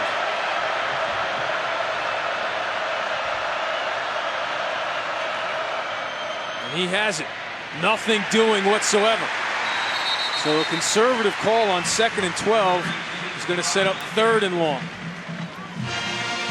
Ross DeZuris and Chris Webber in on the play. Yeah, they had minus 14 yards rushing at the half, and certainly haven't been able to find much here in the second half as well. Rocky, you going for all 13 yards here? Or you trying to set up 4th down and manageable? I try to set up a 4th down and manageable. This is certainly that area of the field in this time of the game. You got to be aggressive, but maybe give yourself a better opportunity at 4th down, being a 4th and short. 8th play of the drive that started on the Southern Miss 34. Smith and Richard in the backfield. 5 on the play clock for Mullins. They're looking back. Will he get it off? He wants the snap. He does. Setting up the screen behind Richard. That almost got picked off by Dedrick Young. So now decision time for Coach Monken. It'll be about a 44-yard field goal. And that was the second time today, I mean, we've seen where the Nick Mullins is wanting the snap. He's telling the center there, Cameron Tom, look, snap me the ball, snap me the ball. The clock's getting down. Maybe give us some credit to the sea of red here at Memorial Stadium. So he sends out Parker Schoenfield for the field goal. He made his one kick a week ago and was perfect on extra points. He missed a 33-yarder earlier today in the first half from 44. Missed again.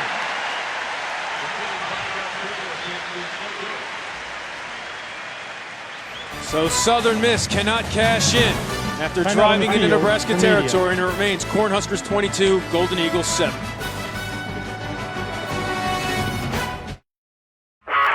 after USC, Arizona State tonight. Keep it locked on to Sports Center at night. Catch all the day's college football highlights plus all the action from the MLB pennant races. Sports Center at night, kicking off when the game ends on ESPN and streaming live on Watch ESPN. Mets looking to clinch the National League East. The Blue Jays with a chance to wrap up a playoff bid. But Rocky, all he wants to do is talk about USC and Arizona State. That game will keep you up late at night, entertained with those two offenses. So now Nebraska trying to get its offense in a rhythm here in the third quarter. And Cross loses the ball. Wow. Southern Miss takes over. Denarius Antoine with his second turnover here in the third quarter. And I'm not quite certain why Amani Cross is getting the bulk of the carries here in the second half. Terrell Newby is doing a nice job. Ball was stripped prior to Here the we runner go being again, down. another turnover. First down, Southern Miss. Southern Miss back with some more momentum. Antoine, the strip and the recovery. And again, that's a guy Coach Monken's been recruiting for a while. They thought they had him on his way to Oklahoma State. Yeah, tried to get him in Oklahoma State. And talk about this, too. Usually you hear about players starting off as a linebacker or as a safety, and they'll move him down to linebacker. Antoine came in as a 230-pound linebacker. They said, hey, we love what you do out here. Lose 15 pounds and go play strong safety for us. And ever since then, he's done a heck of a job. A huge turning point in this game here.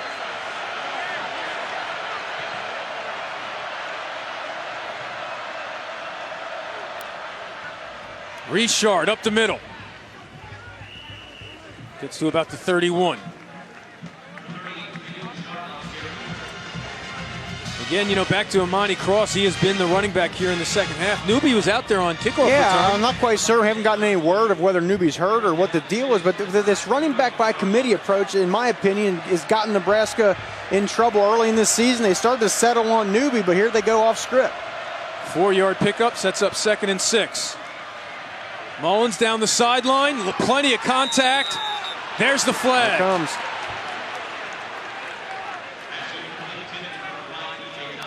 And it really seems right now that Southern Miss is going after the nickelback, Chris Jones. I thought there was less contact there than on the other one, but certainly Thompson fell to the ground. Pass interference. Defense, number 8. 15-yard penalty. Automatic first down. So now the Golden Eagles going to the Nebraska red zone. And that's the trouble, Eamon, when your secondary in this case is giving up a lot of big plays. The offense has smelled the blood in the water. They're going to keep attacking you. I think Southern Miss and Todd Monken are going to keep testing this secondary, and so far it's working out here in the second half. Thompson, bottom of your screen to the right. Richard up the middle. Breaks one tackle, can't escape the second. Ross DeZuris holds on for dear life. But a productive play on first down for Richard. He has a really nice job again. The vision in the zone run game. Nate Gary, the safety, comes down, but credit Richard for finding the open area, making something out of nothing. 6-yard pickup, 2nd and 4 from the 11. Make it 2nd and 5. Twins to the right, Richard in the backfield. Now they put Martin in motion. Here comes pressure, so Mullins throws it away. Now a huge 3rd and 5 for the Golden Eagles. And DJ Thompson, the wide receiver, number 5, he had the big play earlier, the 50-yarder. He's a nice size target, 6'3", 200 pounds.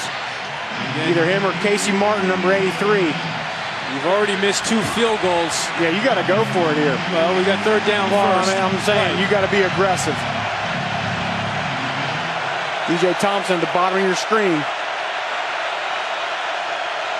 Martin in motion to the left. That's where Mullins is looking. Looking for Martin, who makes the grab, but he's short. He reaches out. Let's see where they mark it. Decision time here for Coach Monken. I think you're going to have to go for it on the road. You don't get too many opportunities like this against Nebraska. Yeah. 2 missed field goals, and you're down by 2 scores. You got to go for it here. Huge play here. 4th and 1. From the Nebraska 12. Excuse me, 7. Remember, they've not been able to run the ball very effectively so far today. I can't imagine it'll be a run If I'm Mullins, I look in the way of number 83, Casey Martin again. Richard in the backfield, out of the gun. Martin's not even out there. 4 on the play clock. No, flags all over the place. He's well close, well short. They had to rush to get the snap off.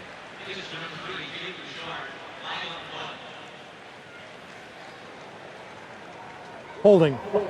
Offense, number 78. The penalty is declined. First down, Nebraska. Well, that play had no chance right from the beginning. And Fair had no choice but to hold because Malik Collins, number 7, the defensive tackle, was penetrating and really just stuffed that play before it got going. You see Collins just pushing the guard back. He has to hold and throw him to the ground. Excellent play by, again, I think their best player, number 7, Malik Collins. Well, it's eating him that he doesn't have a sack yet, but he just came up with a huge play, blowing that one up. And Mike Riley fired up about his defense getting the stop. And that's the thing these defensive tackles got to realize. A lot of times their production doesn't necessarily show up on the stat sheet, but plays like that, that's what can win games for teams and also help you find your way in the NFL one day. Is this where we go back to talking about your days in Tennessee, how they let you make all the tackles and Haynesworth and Kevin Carter didn't get any stats? Now Newby back out there, makes some nice moves out across the 10. So a huge stop by the Nebraska defense after the turnover. And another missed opportunity on the flip side by Coach Monken's offense. Yeah, it's just, an opportunity. And it's playing in this stadium when you're the underdog coming in, you don't get that many opportunities down there. You got to capitalize. After scoring 108 points in the last 2 games, that's going to help your red zone numbers. And there's a false start against Nebraska.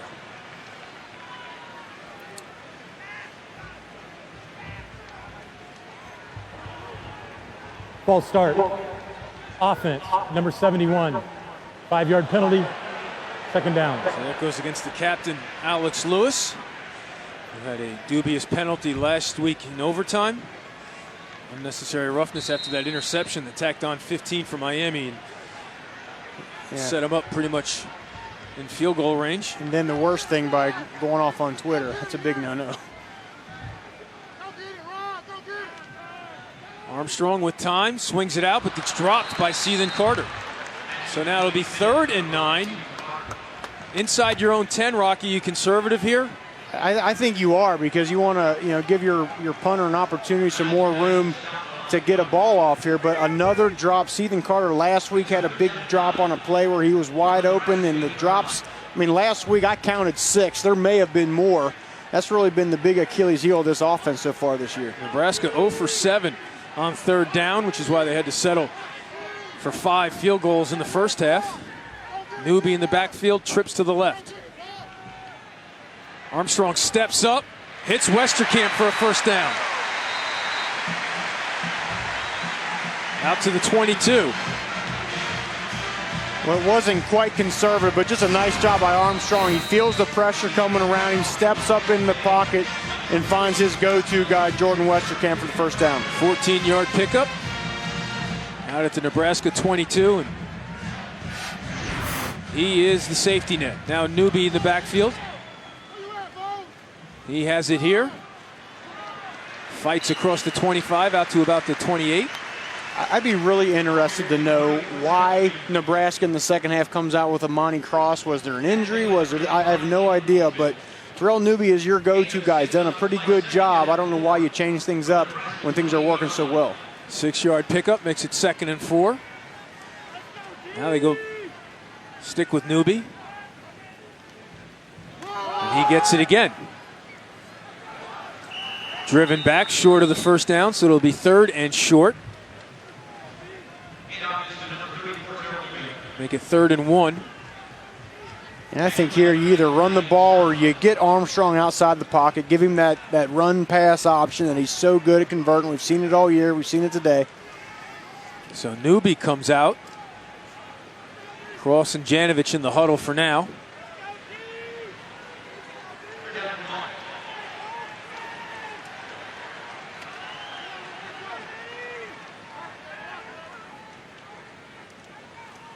And they give it to the fullback.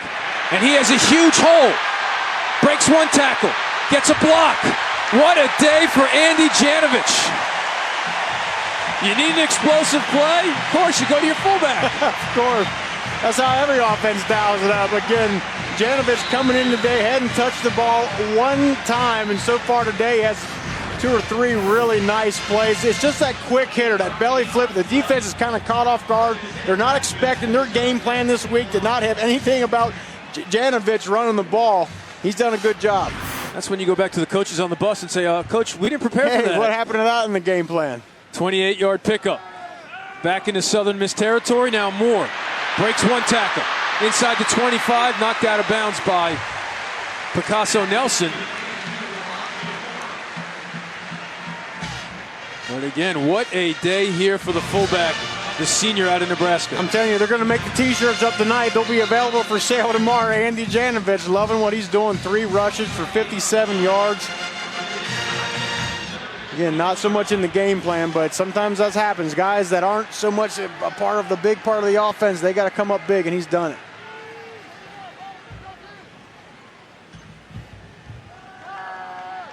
Armstrong all day. Now the pocket breaks down. Looking into the end zone. Dropped.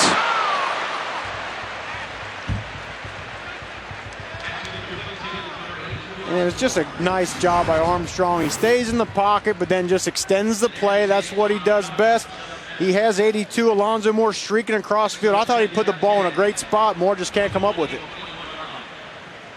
Is it me, or did that play look familiar at all to the one in Miami that was intercepted in overtime? Absolutely. And Armstrong, you can see the frustration. He knew he threw a nice ball. Moore couldn't come up with it. Looked like a tougher play on the replay than it did live. Now off the play fake. Setting up the screen, high pass. Antoine thought he got held up. That's an interesting call. Antoine could not make a play for the interception because the offensive lineman was blocking him. Yeah, but Armstrong, this is the second time today where on these short, pretty much high percentage throws, he's been very inaccurate. And that's the thing in his game. In this style of offense, quarterback should be 65% completion percentage, but Armstrong on his career is 53 so far, just 56% this year. Need to complete those high percentage passes. They picked up their last 2 third-down conversions after starting 0 for 7, but this is 3rd and 10. Here comes pressure. He gets rid of it. Complete. Right at the marker. Looks like it's going to be a first down. What a surprise, Jordan Westerkamp. That's right, the roommate telling him all week, hey, Tommy, when you're in trouble, come to me, babe. And Armstrong, not the best throw in the world, a little bit behind Westerkamp, but credit him for reaching behind, coming up with a pass, moving the chains. Timeout on the field for a Southern Miss injury.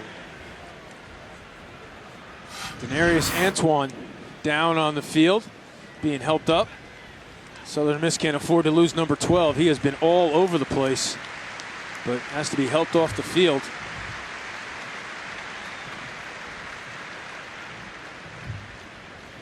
Nebraska has set up shop in the red zone throughout this ball game.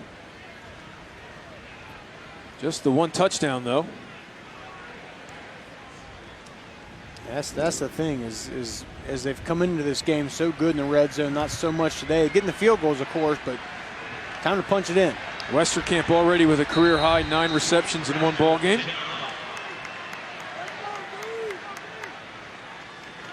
Ties a career high set at Michigan State last season.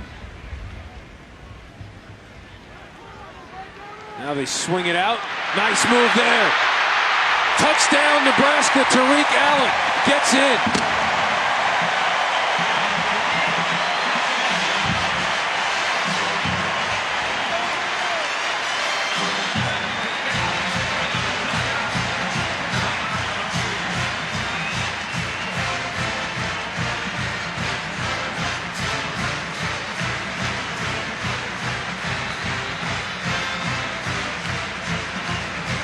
The senior with his first touchdown of the season. The field on the previous play was touchdown Nebraska.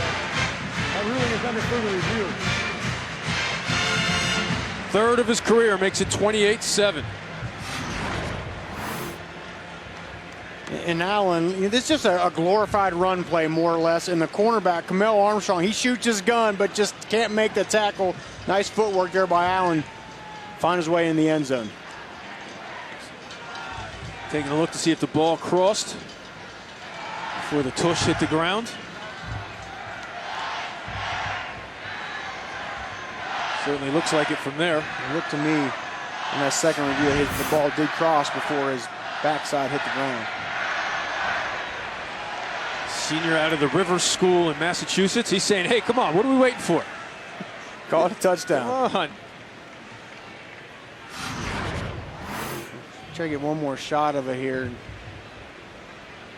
And it looked like from the first view that he did get in before his backside hit. Try to see if a knee comes in. Yeah, I don't think you can overturn that. No, I don't think there's enough evidence to say he clearly was touched down before he crosses.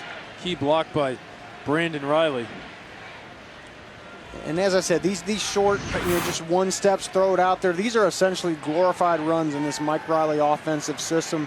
Get it out there, get the lead blocker in front, and then it's up to the receiver to make some guys miss and punch it in. I say key block by Brandon Riley, and I'm always confused. Clearly, he's engaging the defensive back while the ball's in the air, so that defensive back can't make a play on the ball. And I know as you, are you tempting me? Are you tempting me right now to go off on how unfair it is for defenders? Maybe until after the break, or the ride to the airport, Rocky. It's hard to play defense. That's all I'm going to say. It was hard enough before. It's even harder now.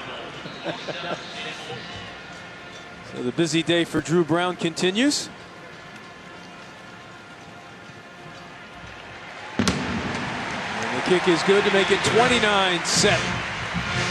So first solid drive of the third quarter for Nebraska makes it a 22 ball game. They go 93 yards in 11 plays, 4 minutes and 4 seconds. And once again, they are in command of this ball game. Yeah, it looked a little shaky here to start off, but credit this offense and Armstrong getting everybody back in groove here, going up a touchdown. And some critical, obviously that's redundant, third down conversions that they didn't do in the first half. There, Tommy Armstrong and Westerkamp kept the drive alive. He did. And again, to me, that's where Tommy Armstrong has been the best, in the critical situations. And okay, he's missed some passes here and there. The interception he threw earlier certainly wasn't a good decision, but in the big-time moments, the third downs especially, Armstrong's been great.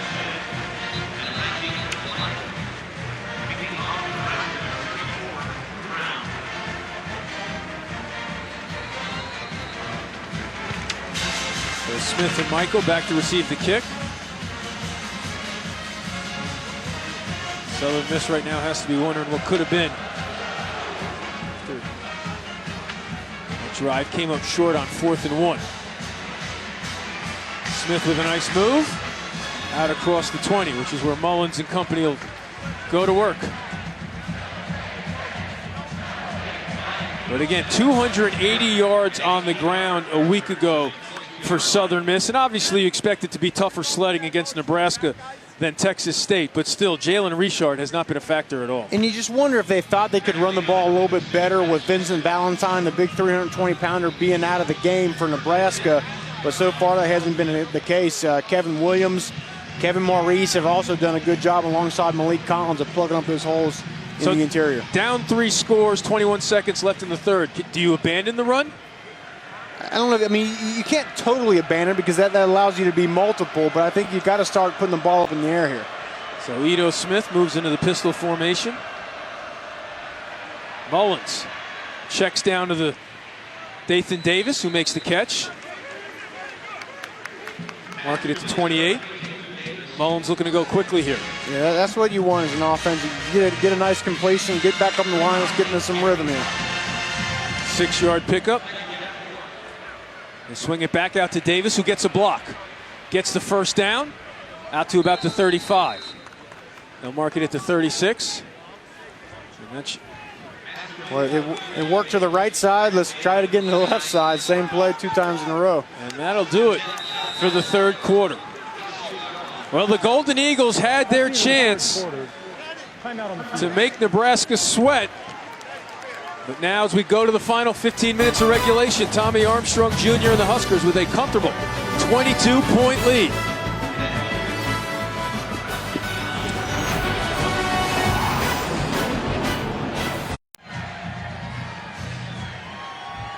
Just under 90,000 on hand here at Memorial Stadium. Another sellout. The streak that started back in November of 1962 continues, and right now they like what they're seeing so far as Nebraska has dominated from the get-go.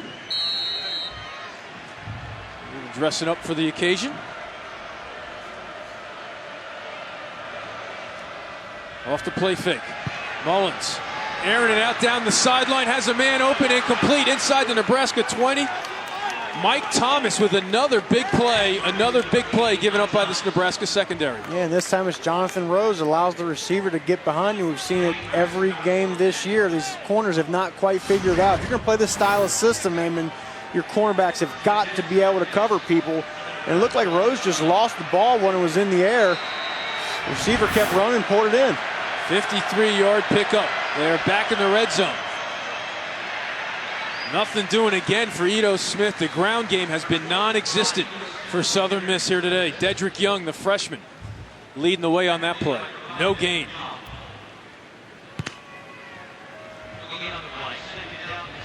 Dedrick Young having a pretty nice game here. Had the ankle injury in practice this week. But so far today, flying around pretty good. Trips to the right. Thomas, bottom of your screen to the left. Mullins looking for him. Pocket collapses, so he throws it away. Looking for Smith finally out of the backfield. Young bringing the pressure, so now 3rd and 10. Nebraska doing a good job bringing pressure without blitzing. If you just rush forward, that obviously means you can keep 7 guys in coverage. There's nowhere for Mullins to go with the football. 3rd and 10 from the 11. Golden Eagles just 3 of 10 on 3rd down. Richard in the backfield.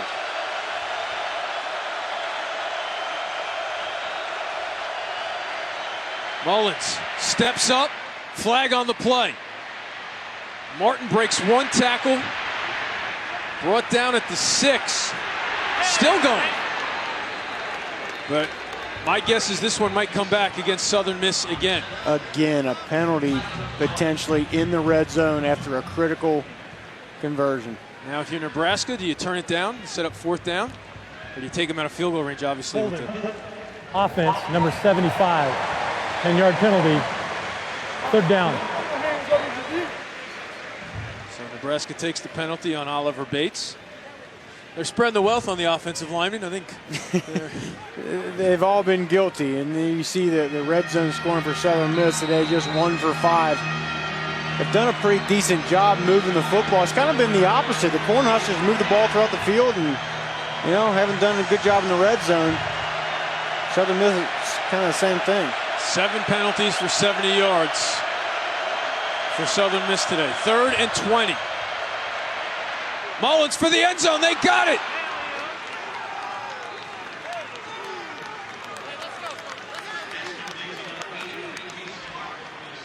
Casey Morton on the post beats Byerson Cockrell.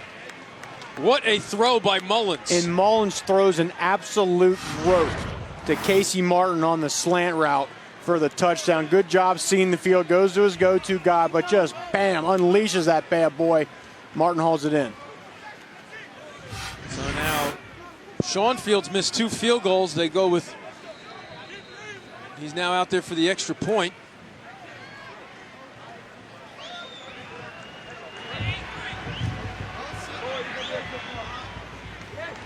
And that's good. So just like that, things are quiet here at Memorial Stadium. Penalty does not thwart Mullins this time as he fires a dart into the end zone. Martin with another touchdown catch. Things remain interesting in Lincoln.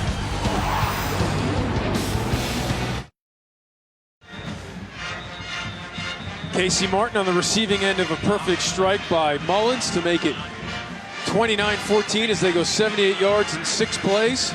Mullins now with 276 yards passing, and Mark Banker's defense could not get the stop there on 3rd and long. Yeah, again, the very frustrated Mark Banker, his secondary, just from a coverage standpoint, as many good things as this Nebraska team does, their coverage has been so suspect. I know they're trying to figure out this new system. Last year they did more of a pattern match kind of thing, and this year it's a little bit different playing in that cover 4, but they got to get that thing fixed quickly. Riley and Nelson back to receive. They go for the onside kick. and they get it! Oh my, what a grab! What a bounce and what a grab! Xavier Thigpen with the catch. So Coach Monken catches him sleeping.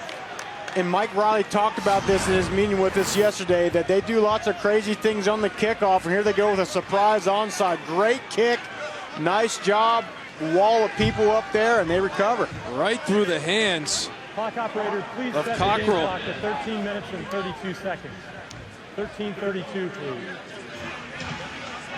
Look at that bounce, a perfect bounce for Southern Miss on the turf.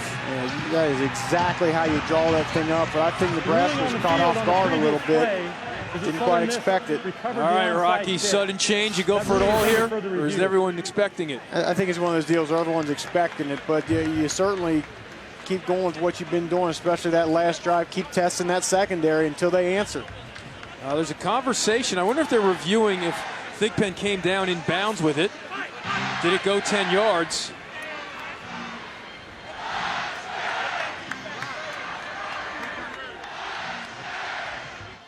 Coach Monken. So we're going to take another look. It has to go to the 45 before they can touch it, unless it's touched by the offense.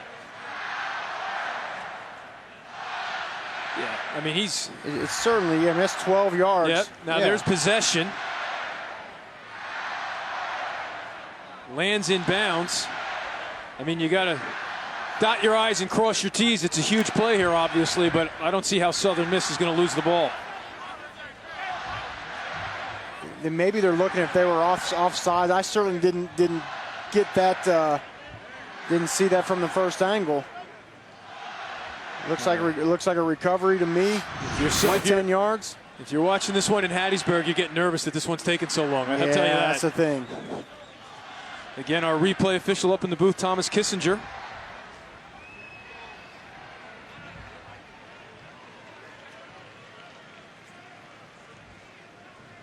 Just have to wonder how many different things they can look at here. Well, I just wonder if they're seeing if the guy who recovered it, as he's going down, does the ball hit the ground? It looked to me like his hand was underneath. The ball may have touched, but it's not a reception. It's falling on a fumble. It's true. It's not a catch.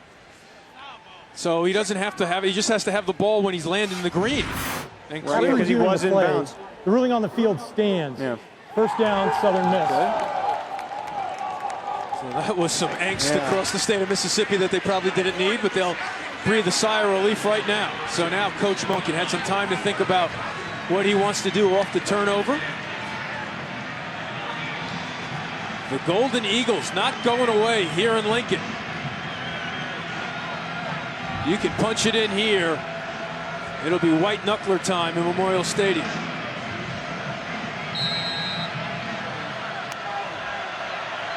Richard in the backfield.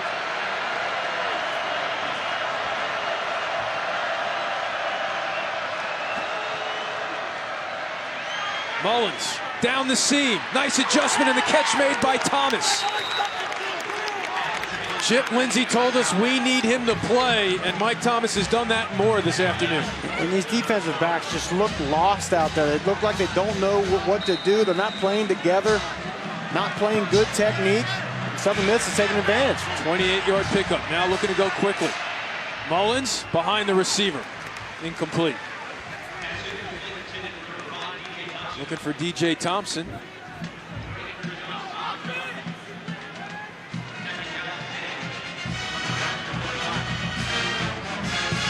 Completely different story for Southern Miss here in the second half. And remember, it's all started by a turnover by Nebraska. They had this game essentially in the bag and heading out of here. Turnover by Armstrong gives a little bit of life to Southern Miss, and they've capitalized ever since. 4 wide receivers, Richard in the backfield on 2nd and 10. Nebraska showing pressure. Here it comes. Mullins throws into it. Complete for a short gain. Martin over the middle. What a nice throw by Mullins. Their head pressure in his face. Just a tight window to be able to complete that ball, and he does it. Really been impressed with him today. Again, as I said to start the broadcast, his arm isn't going to wow you much, but he makes great decisions, and so far he's been big in the critical moments here today. Now 3rd and 4. The running game's been non-existent for Southern Miss here on the road. Coach Monken doesn't want to think about it, but you would have to imagine 4-down territory again, down by 15. Nebraska brings pressure right up the gut. Mullins had to get rid of it, and the ball was tipped. So Coach Banker dials up the blitz at the right time. Now it's 4th and 4. And I like the call there by Mark Banker. Look, his secondary is getting hung out to dry a little bit. Let's try to get that quarterback a little bit uneasy and a little bit unsettled back there. Coach Monken's going to take a timeout. Yeah, there's 12:32 left to go, but down by 15. You can say this is certainly the game. So the chess match is on between Mark Banker and Todd Monken. We're back with 4th and 4 after this. Mike Riley looking for a stop from his defense. Todd Monken looking for 5 yards from his offense. 4th and 4.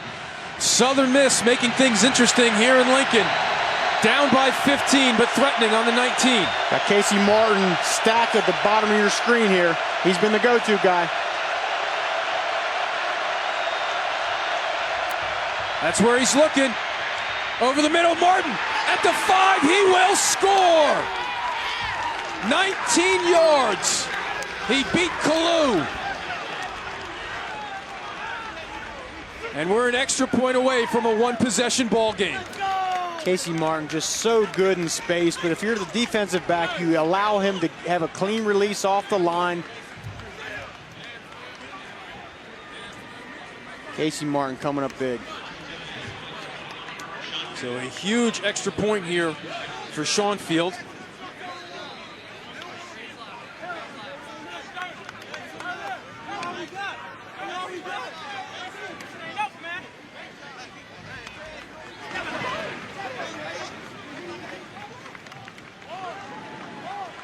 And it's good.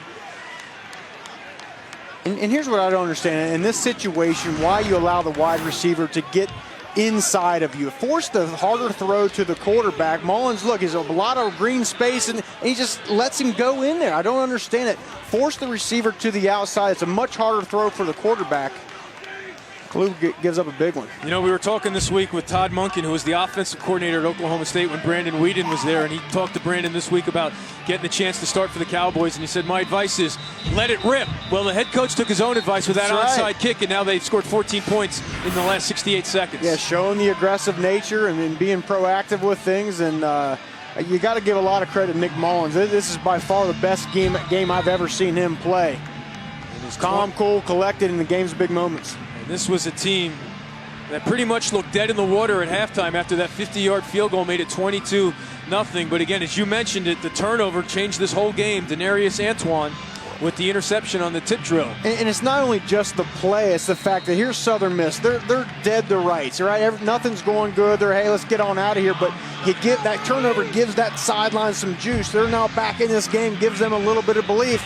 That's the power of turnovers. Now you got to wonder, does Southern Miss try another surprise onside? They've been very aggressive kicking the ball off here so far this year. See if they have anything up their sleeve. 12:26 to play. A whole new ball game here in Lincoln. Broccoli. I think they were going to try something, Eamon. I think they just took a timeout on a kickoff. Coach Monken's livid. Did they not have enough people on the field? They only had 10 guys on the field, so I don't know. I'd risk it. Is the timeout more important than that extra guy? I mean, obviously. This will be a 30-second. Well, you burned one a play earlier, and that turned out to be good because you got the right play and all that, but now you're down to just one.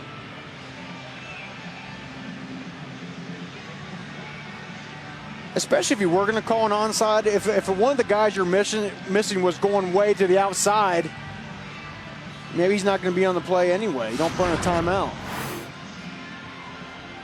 Try to get a count here as they freeze a screen. 5 up top. Yeah, I'm counting. Okay, yeah. The 11th guy counted was the ref. I thought it was the kicker for a second. Yeah, they were short a guy. Nice cover to not be able to count to 11 there, Rocky. That's right. Blame it on the ref, like we always do. So, if they're going to do this, they're going to do it with only one timeout, but they're also going to need a stop. So let's see if Broccoli and the special teams are up to anything here. I would think at 12:20 with 12:26 left, you just kick it away and play some solid defense. You'd think that, but I mean, Todd Monken has had some success here being aggressive. You come in here, you got nothing to lose. You never know. But now after the timeout, the element of surprise isn't there. But Yeah, I'd say so. Never know. Never know. They would never think we'd do it after a timeout.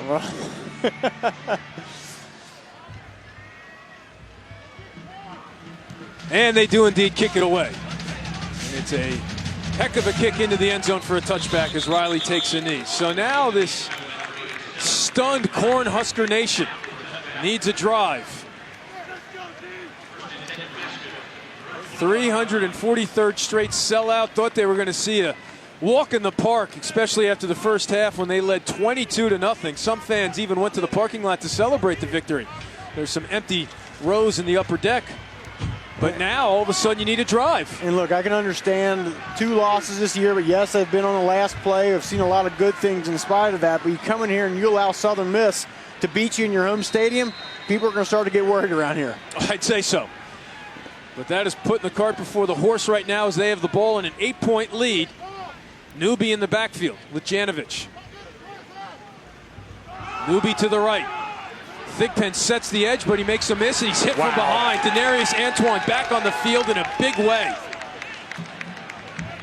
What team is playing with some enthusiasm right now, and what team isn't? They got some juice, and Denarius Antoine, I'll tell you what, just tracks this ball down, comes from across the field, might have ran 50 yards on this play, stays with it, comes up with a big-time tackle. Wow, love that kind of play. So it's a loss of 1, 2nd and 11. And you just wonder if mentally the Cornhuskers put this one in the win column prematurely.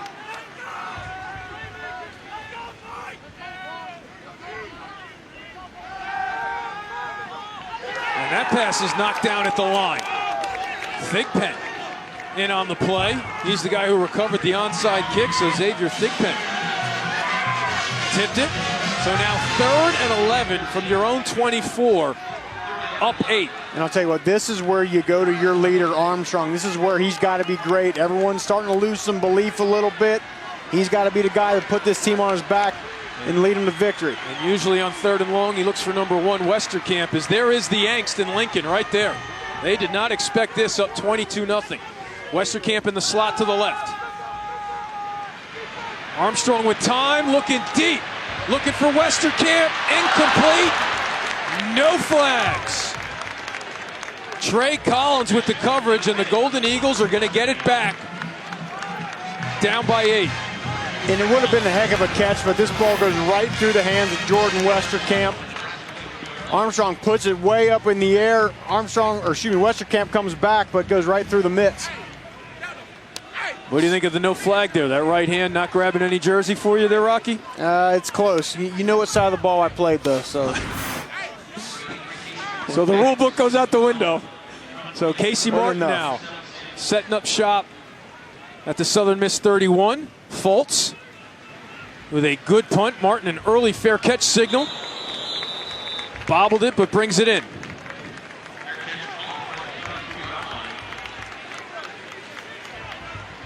And a reminder, the Bruins and Wildcats square off in a battle of Pac-12 unbeaten. Saturday Night Football presented by Wells Fargo. Number 9 UCLA against number 16 Arizona. Tonight at 8 on ABC and streaming live on Watch ESPN. Rich Rodriguez has that Arizona program humming. UCLA going without Miles Mack.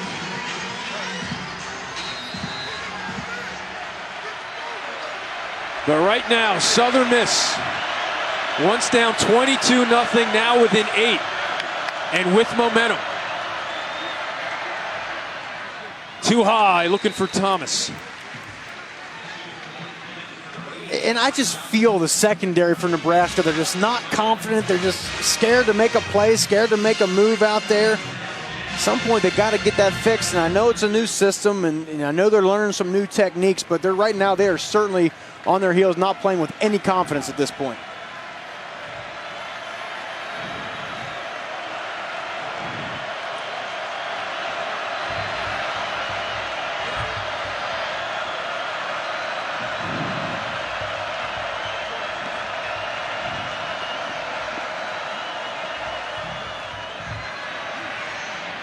Thomas goes back and gets it.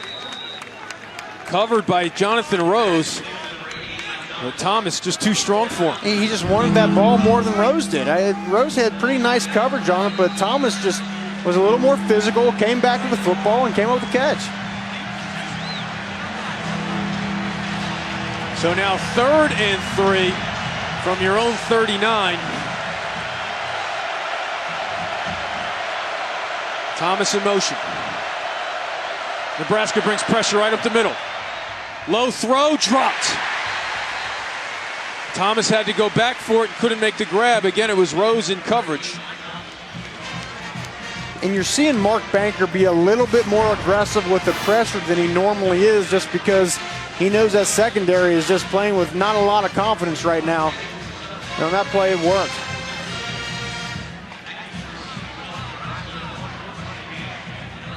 Westerkamp and Turner back to receive.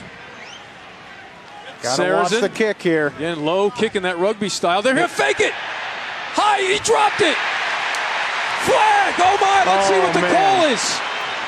This is a huge penalty call. Aaron Williams had the coverage. It went through the hands of Lance Shuffert. It would have been good for the first down. The throw was there. Are they going to wave it off? Illegal formation. More than 4 men in the backfield on the kicking team. The foul is declined. The result of the play is first down, Nebraska.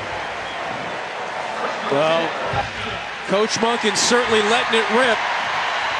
Wouldn't have mattered if he made the catch or not.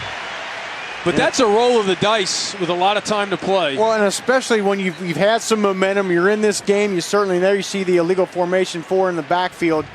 It's like that was 7, should have been up on the line of scrimmage.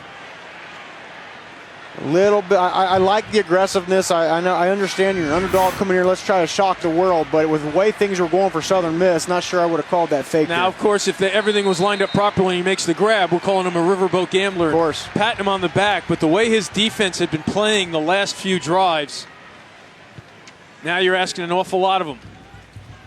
Off the play fake. Westerkamp goes back to get it and makes the grab.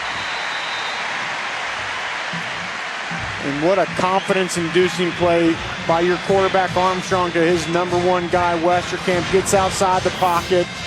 Nice, crisp pass to his go-to guy. Start moving the ball back down the field. 17-yard pickup.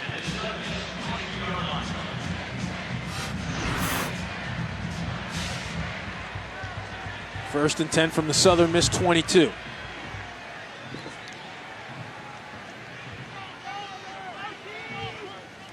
High snap, they get it to Newby. He has an alley down to the 15. Kalen Reed with the tackle, 7-yard gain for Newby.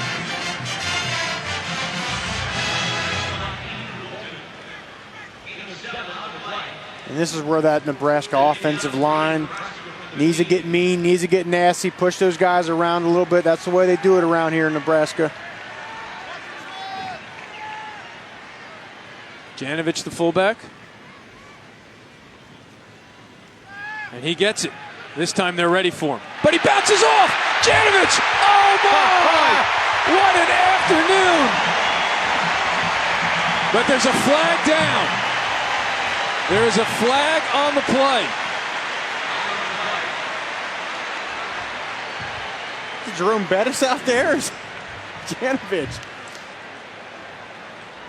Holding, offense, number 82, 10-yard penalty, second down. On the perimeter, Alonzo Moore gets called for the hold, wiping off the touchdown for Andy Janovich. Yeah, he gets stuck in the hole by Tarek Wright, but keeps the legs churning, spinning, chucking, jiving, rolling into the end zone. Unfortunately, it's coming back, but Janovich is really showing something today. And clearly you saw there a pretty blatant hold by Moore. Would not have stopped the first down, but it definitely helped the touchdown. So now, 2nd and 4 from the 16. They go to the gun with Newby to the right.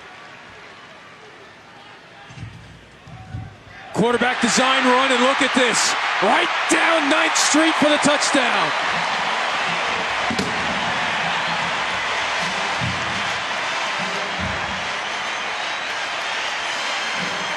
$16 yards. And they're breathing a little bit easier now in Nebraska. And this is something we really haven't seen all game today, but it was set up. Spread the field out, the design run all the way, lots of green grass for Armstrong, and that's what he does best. Make plays at critical times. So Brown now on for another extra point.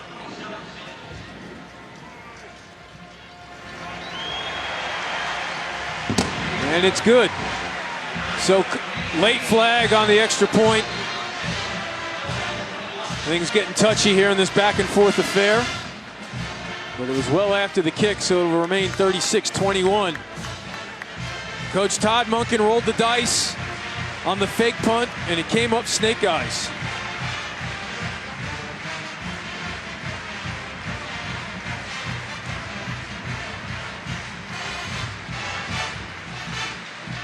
Well, you said it, Amy. Look, if they complete that play, we talk about what a great coach he is, and he's a riverboat gambler, all those things. But man, that's the way your defense is playing. That's tough. PAT. After the play, unsportsmanlike conduct. Kicking team. Number 94. Also, unsportsmanlike conduct. Defense. Number 94. That's the first unsportsmanlike conduct foul on each player. The fouls will cancel. The kickoff will take place from the 35.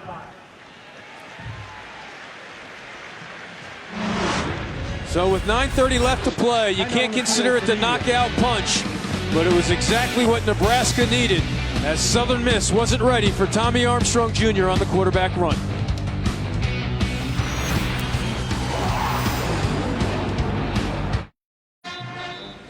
Tommy Armstrong Jr., fresh off the touchdown run, making it a 15-point ball game once again here in Lincoln, Nebraska. But still plenty of time left. There we go, 39 yards in 4 plays after the failed fake punt by the Golden Eagles. That's what we talked about. Armstrong, game's critical moments. Momentum's gone to the other side. Your big-time leader, your quarterback's got to put the team on his shoulders, and he did on that drive. This will be a touchback as Michael watches it sail over his head. But win or lose, one thing we can say about Southern Miss here today, they're giving us an entertaining fourth quarter. Well, they certainly are. This quarter got started off with a TD catch by Casey Martin. He's been the go-to guy for Nick Mullins, making some great catches all day. Then the onside kick fools everyone in the stadium. They get the ball back, and then it's more of Casey Martin with his second touchdown catch, putting Southern Miss within striking distance here, and things are in their favor, in their momentum. And then the fake punt, which I know we're sitting here, we can question that thing all day. If they make it, okay, but man, your defense is playing well, your offense is playing well, you got the momentum. That's a questionable call, certainly. Now let's see if they're able to regroup. Once again down by 2 scores. They pump, looking to set up the screen to Ito Smith. He's got one man to beat. And he does. He gets by Gary for the first down. Another nice move, still on his feet. Now he's trying to set up the convoy. No flags in the Nebraska territory. What an individual effort by Ito Smith.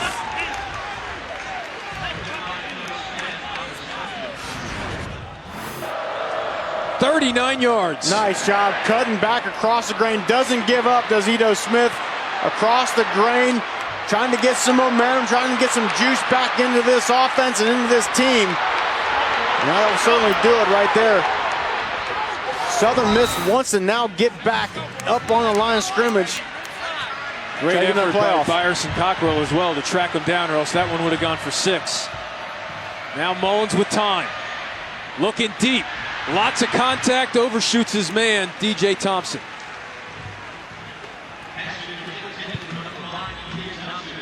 Chris Jones with the coverage. And again, they're going to keep taking shots at this secondary. Yeah, especially Chris Jones, Joshua Kalu. Both those guys have, had some iffy moments here today. And Nick Mullins certainly is not going to take the pressure off until this clock is all zeros. Richard in the backfield, but the running game has been a non-factor for Southern Miss all day. 4 wide receivers. Pressure up the middle. Richard out of the backfield, down to the 12. Gary bumps him out of bounds. But the wheel route was there for the Golden Eagles. And this is where a freshman linebacker in Dedrick Young doesn't know they're trying to pick him. They're trying to rub the run route. He doesn't get over the top of it, and that's what enables Southern Miss to come up with the flatten up there. 25 yards down to the Nebraska 11. Another flag going up against Southern Miss.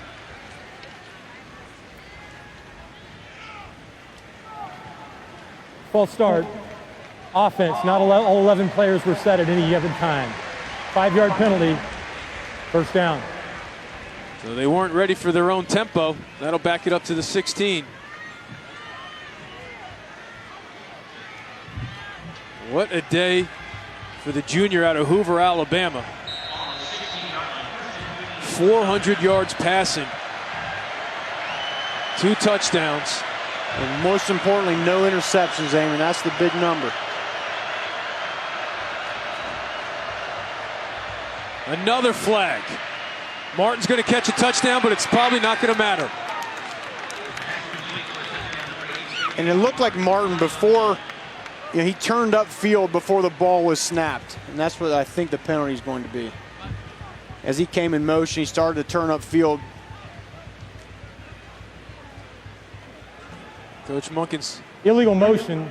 Number 83 offense was moving forward at the snap. 5-yard penalty, first down. And you see as he comes across in motion, you cannot start to head upfield until after the snap, and he starts to creep up toward that line of scrimmage, and that's why they called it.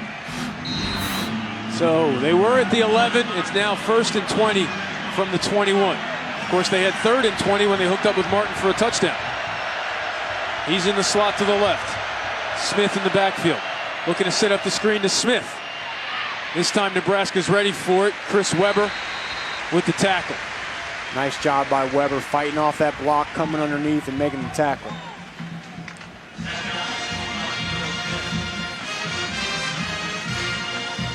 So we'll give him a yard. 2nd and 19.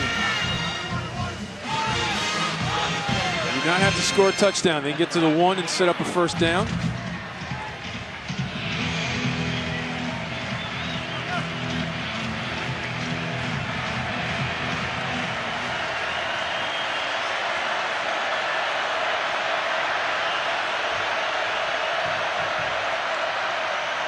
Play fake to Richard. Into the end zone.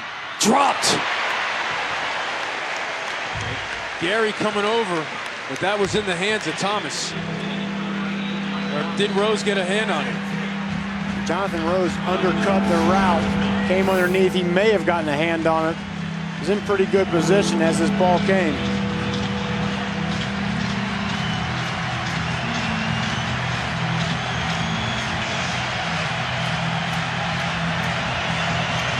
Need 19 on 3rd down.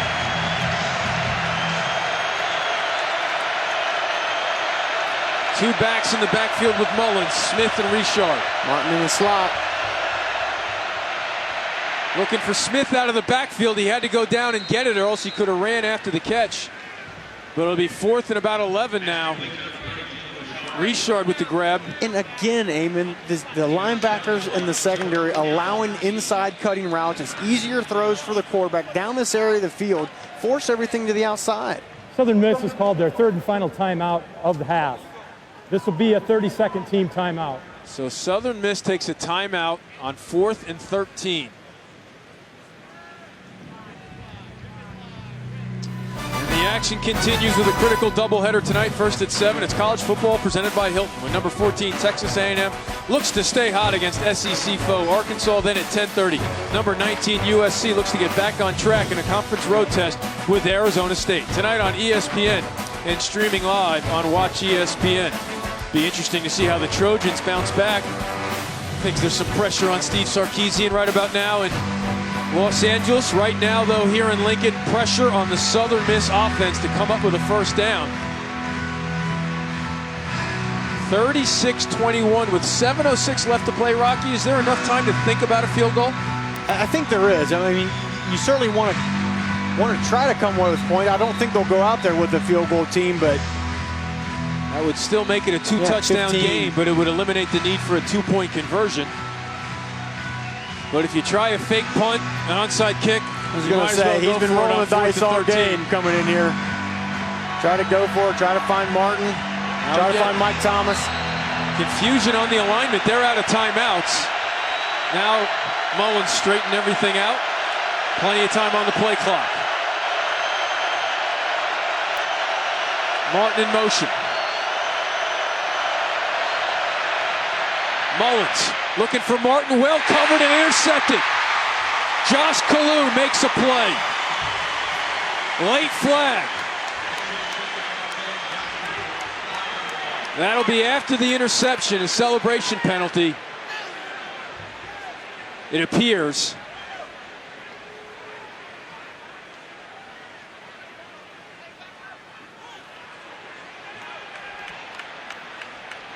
The flag was after the play. Yeah, but are they talking, was there an infraction before the spike? Mullins is doing some lobbying. There are 2 fouls on the play. During the play, pass interference, defense number 10. Wow. By rule, the ball in place at this 2-yard line is an automatic first down. After the play, unsportsmanlike conduct, defense number 10 for spiking the ball. Half the distance to the goal, first down Southern Miss. That is number 10's first unsportsmanlike conduct foul of the game. The double whammy on Josh Kalu after 89,000 people thought he made a game-saving interception. And they did a good job of forcing the ball to the outside part of the field. I don't know if we can see in the replay the contact. Maybe just a little push off there allowed him to get the interception. And I think a nice acting job there by Casey Martin a little bit as well. That's a late flag on the interference. Southern Miss will take it. Wow, what a huge call. That was pretty ticky-tacky. That is a game-changing call. First and goal from the 1. Richard, touchdown. Wow.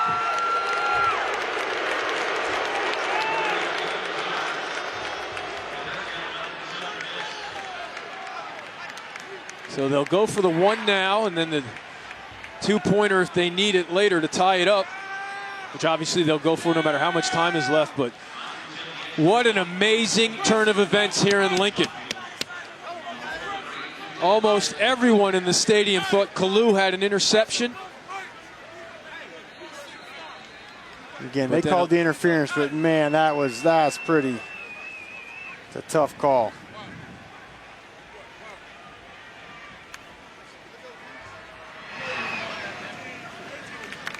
Well, don't throw the dirt on the Golden Eagles just yet. They get a reprieve courtesy of the flag. Everyone in red not happy with the call. On the field for media. But there's Kalu with contact. Wow. We have ourselves a ball game once again in Memorial Stadium.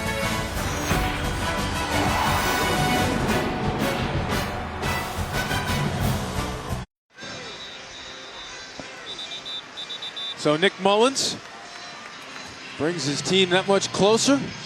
36-28, a one-possession game. Coach Monken talking things over when they get the ball back, but 7 plays, 75 yards. Richard with the short run, but a huge penalty called against Nebraska. We'll take another look after the kickoff, but the Cornhuskers are ready for an onside kick. Westerkamp all by himself at the 20. 9 guys up on the line. I would think with 6:55 left. Now again, they're out of timeouts, but I would think he would kick this one away. But Southern Miss has scored 21 points in the last 6 minutes and 39 seconds. They go for the squib, and Westerkamp picks it up and goes down at the 29. But Rocky, let's go back to a critical flag that has the fans here restless all of a sudden in Lincoln. Well, and Casey Martin has had some big plays today, 6 receptions and 2 touchdowns, but his biggest play might have been the acting job he did on this play. To me, not near enough contact, but Martin flops back, and I think that's what caused the late flag by the ref. So you're looking for an embellishment call. So yeah, you know, hey, that's part of it. You got to influence the refs at times. You see it happen in basketball all the time, taking a charge. The question is, did he spike it because he saw the flag, or did he spike it because he thought he ended the game? But a rough turn of events there for Mr. Kalu. Yeah, that wasn't near enough contact for me to throw that penalty flag. So now Tommy Armstrong Jr.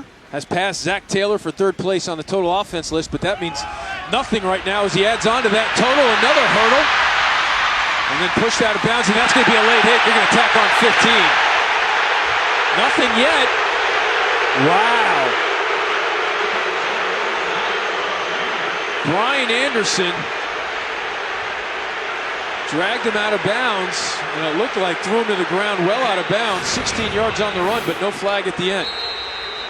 And Armstrong picks up a nice block by his tailback. Newby cuts the cornerback out in space. Armstrong with the hurdle, but it looks like he got tossed out of bounds. You see that play get called more times than not. Especially with the quarterback. Yeah.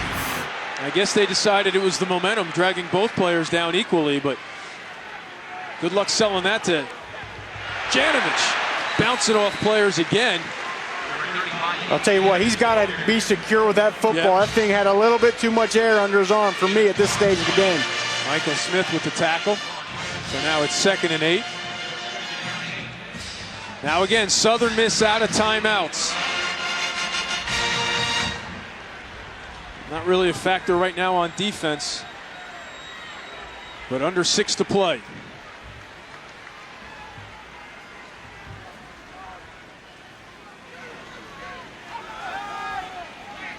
They swing it out to Allen, the tight end Seethan Carter. But good coverage by Elijah Parker sets up 3rd and long. All right, Mike Riley and Danny Langsdorff, what do you call up here on 3rd and 9? Well, I mean, you got to find something to Jordan Westerkamp. Yeah, that's where the rapport is. You want to try something down the field, you have Riley. Now, what is this? Well, it's a hurt player. I mean, Denarius Antoine's been hurt all game. It looks like 12 and white. Actually, it's Picasso Nelson, 13. He went down pretty late. I think Nebraska fans are wondering, is he taking a dive here? That's what Nebraska fans are wondering, if he's stopping the clock. I think he's grabbing his hamstring there. I think he's cramping up. Yeah. I mean, stopping the clock on 3rd and long with 5:27 isn't really going to accomplish that much. It's not like Nebraska's going NASCAR crazy hurry up here. But you could make a case where, look, if the defensive coordinator, Dave Dugan, wants to get his best defense call here, maybe they want to think about it. I understand. I tend to believe in humanity, Rocky, and think that unfortunately the poor man is hurt. But the way the flags and the whistles have not gone Nebraska's way in the last few minutes, the fans are a little anxious, and I think he was just trying to stop the clock. And right now, the way they're banged up in that secondary, they don't want Picasso Nelson coming off the field. They've been banged up pretty much all day, and they've done a heck of a job in spite of that. And coming in, again, remember playing without DeShadrick Truly, who did not make the trip. Anthony Swain, their linebacker, yeah. So now, 3rd and 9. Before I was interrupted by the injury, Rocky, what are you calling here? I don't know. I still like getting Armstrong outside the pocket. That seems to be when he's thrown his best footballs today, gets that clear vision. He's usually looked in the direction of his #1 receiver, Jordan Westerkamp. I just fired you as my offense coordinator when you started your answer with, I don't know. 3rd and 9 from the Nebraska 47. Tight formation with stacked receivers to the left. Off his back foot, flag on the play. Complete for a first down by Jamal Turner, but there is a flag.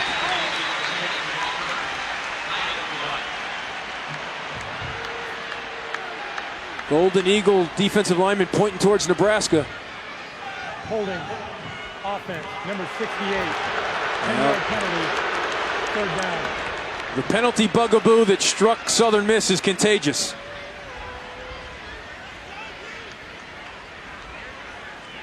And 93 yards of penalties. They had 12 last week, today 11. It's the same old situation here for Nebraska. And no doubt, Gates certainly dragged Poole down to the ground. So now it's 3rd and 19. Under 5 minutes to play. How conservative is Mike Riley here? None at all.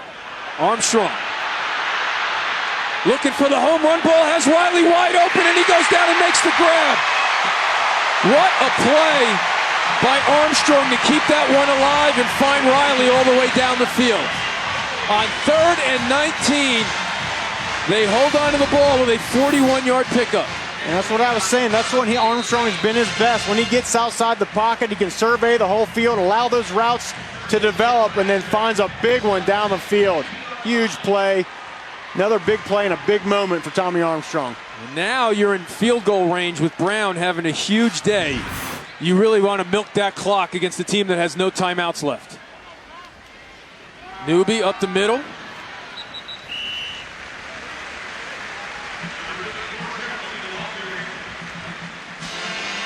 A 4-yard pickup, but Southern Miss had him on 3rd and 19, and they couldn't get him off the field. But that's a tough play to defend when the quarterback can keep it alive like that. Well, that's the thing. You can just extend the plays, and all of a sudden those defensive backs are covering for 3, 4, 5 seconds. That's tough for anybody, especially with this talented group of wide receivers that Nebraska has. I am surprised they're coming out of the huddle with so much time on the play clock. Now they wait. Still snapping it with 9 seconds left. The reverse to Riley. Armstrong makes a key block. Riley inside. Wow, what a tackle. Trey Collins, no horse collar call. But it's a 10-yard gain. Interesting play call. I agree with you. I don't know why he doesn't wait till that play clock has about 3 seconds on. He snapped it with 8. But this full Southern Miss's defense, a great block by Armstrong. Now that's a high tackle, but definitely not a horse collar. Fans can not be happy about it because the whistles haven't gone their way, but that's just football. Right, he didn't have the back of his jersey the way a horse collar tackle looks. So now the clock running. Now they come out of the huddle with 5 on the play clock. There's a flag. So they probably weren't lined up properly, even though Westerkamp scoots into the end zone. Nice stiff arm on the outside.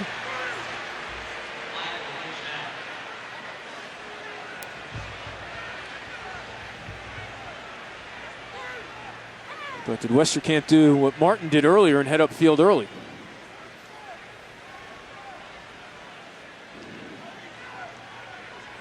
Illegal shift. Offense. 2 players were in motion at the same time. 5-yard penalty. First down. Now you could make the case that them not getting a touchdown there actually helps because now they get the opportunity to waste more time off the clock. I mean, certainly you want points at the end of the day, but maybe this one might be a beneficial thing for Nebraska. So Nebraska now 12 penalties, 98 yards. A very busy afternoon for Tim O'Day and his crew. So that backs it up to the 13. First and goal from the 13. 2:57 left to play.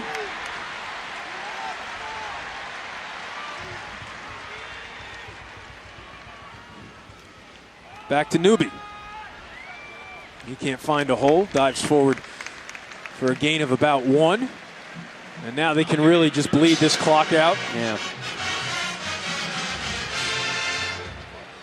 And you go back to those timeouts that Southern Miss wasted. The one on the, I understand the one where you want to try to get your best play, it wound up working out for them, but then the one after. The one on the kickoff. The kickoff. That's going to drive you crazy. Yeah, that's going to drive you nuts. It's probably not going to drive you as crazy as giving up a big play on 3rd and 19 when you're about to get the ball back.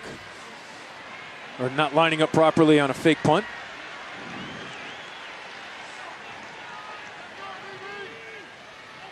High snap. Throwing with the pump. Westerkamp makes the grab, stays in bounds. Very surprised they're looking to throw the ball. I'm not going to lie to you. A little bit, but. And now this one definitely. Picasso. You know, Picasso was an artist, not an actor, but again, it's the same guy. And you know cramps.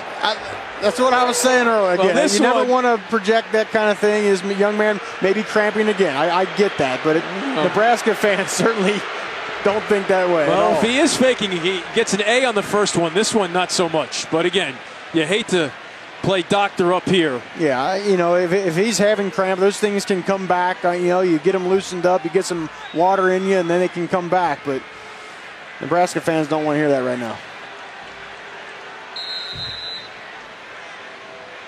Westerkamp has a career day, 11 receptions, 118 yards, and a touchdown. So now they start the clock again. Nice job on the Picasso artist thing, by the way. That was good. I'll tell you what. It's only been sitting out there on the tee all day, Rocky. I mean, come on, I can't believe it took you this long. I mean,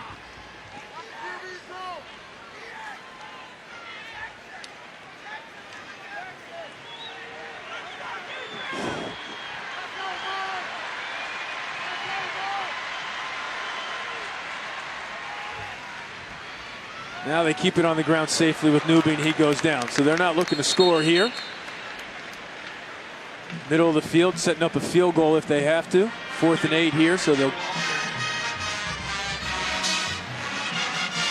look to put this one out of reach and add to the career day of one Drew Brown.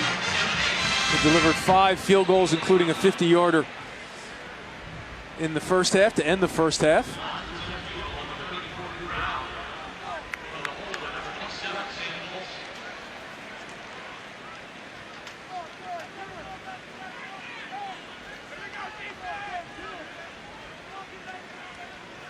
This one from 24.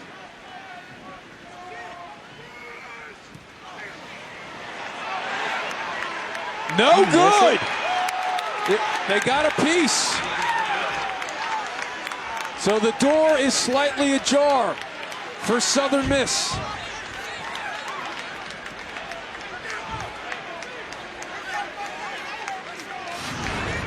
And I think it was Elijah Parker that came through the linebacker and got a hand on it. Sticks a left hand out. Yep. So out of timeouts, 80 yards and a 2-point conversion away from overtime. Southern Miss has a life.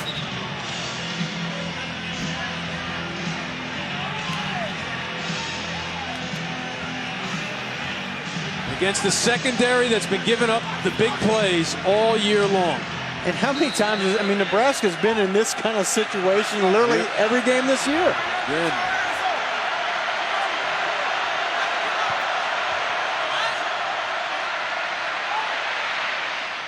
Martin makes the catch. 23 seconds left. They'll stop it momentarily to set the chains. Now they're ready to go. 19-yard gain. Down the seam for Martin, who makes the grab. Goes down right away at the 40. 15 seconds left. They are in Hail Mary range and then some. Oh, boy. From the 40 after a 21-yard gain.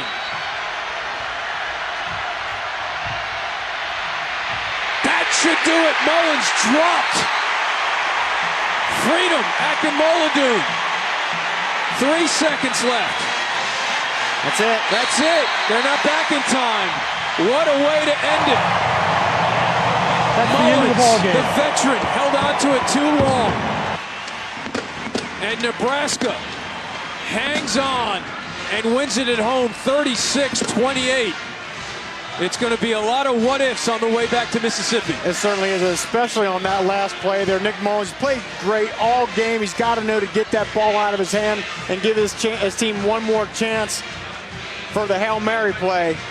After 2 losses on the final play of the game, Nebraska holds on to one. They're now 2-2. It just holds on a little bit too long, and 91 off the edge, keeps fighting, gets to the quarterback. Not enough time for another snap. So the door was open for Mullins and Southern Miss to pull off a miracle in Lincoln. But Freedom, Akinmoladun shuts that door with authority, and Mike Riley's club improves to 2-2 before Big Ten play.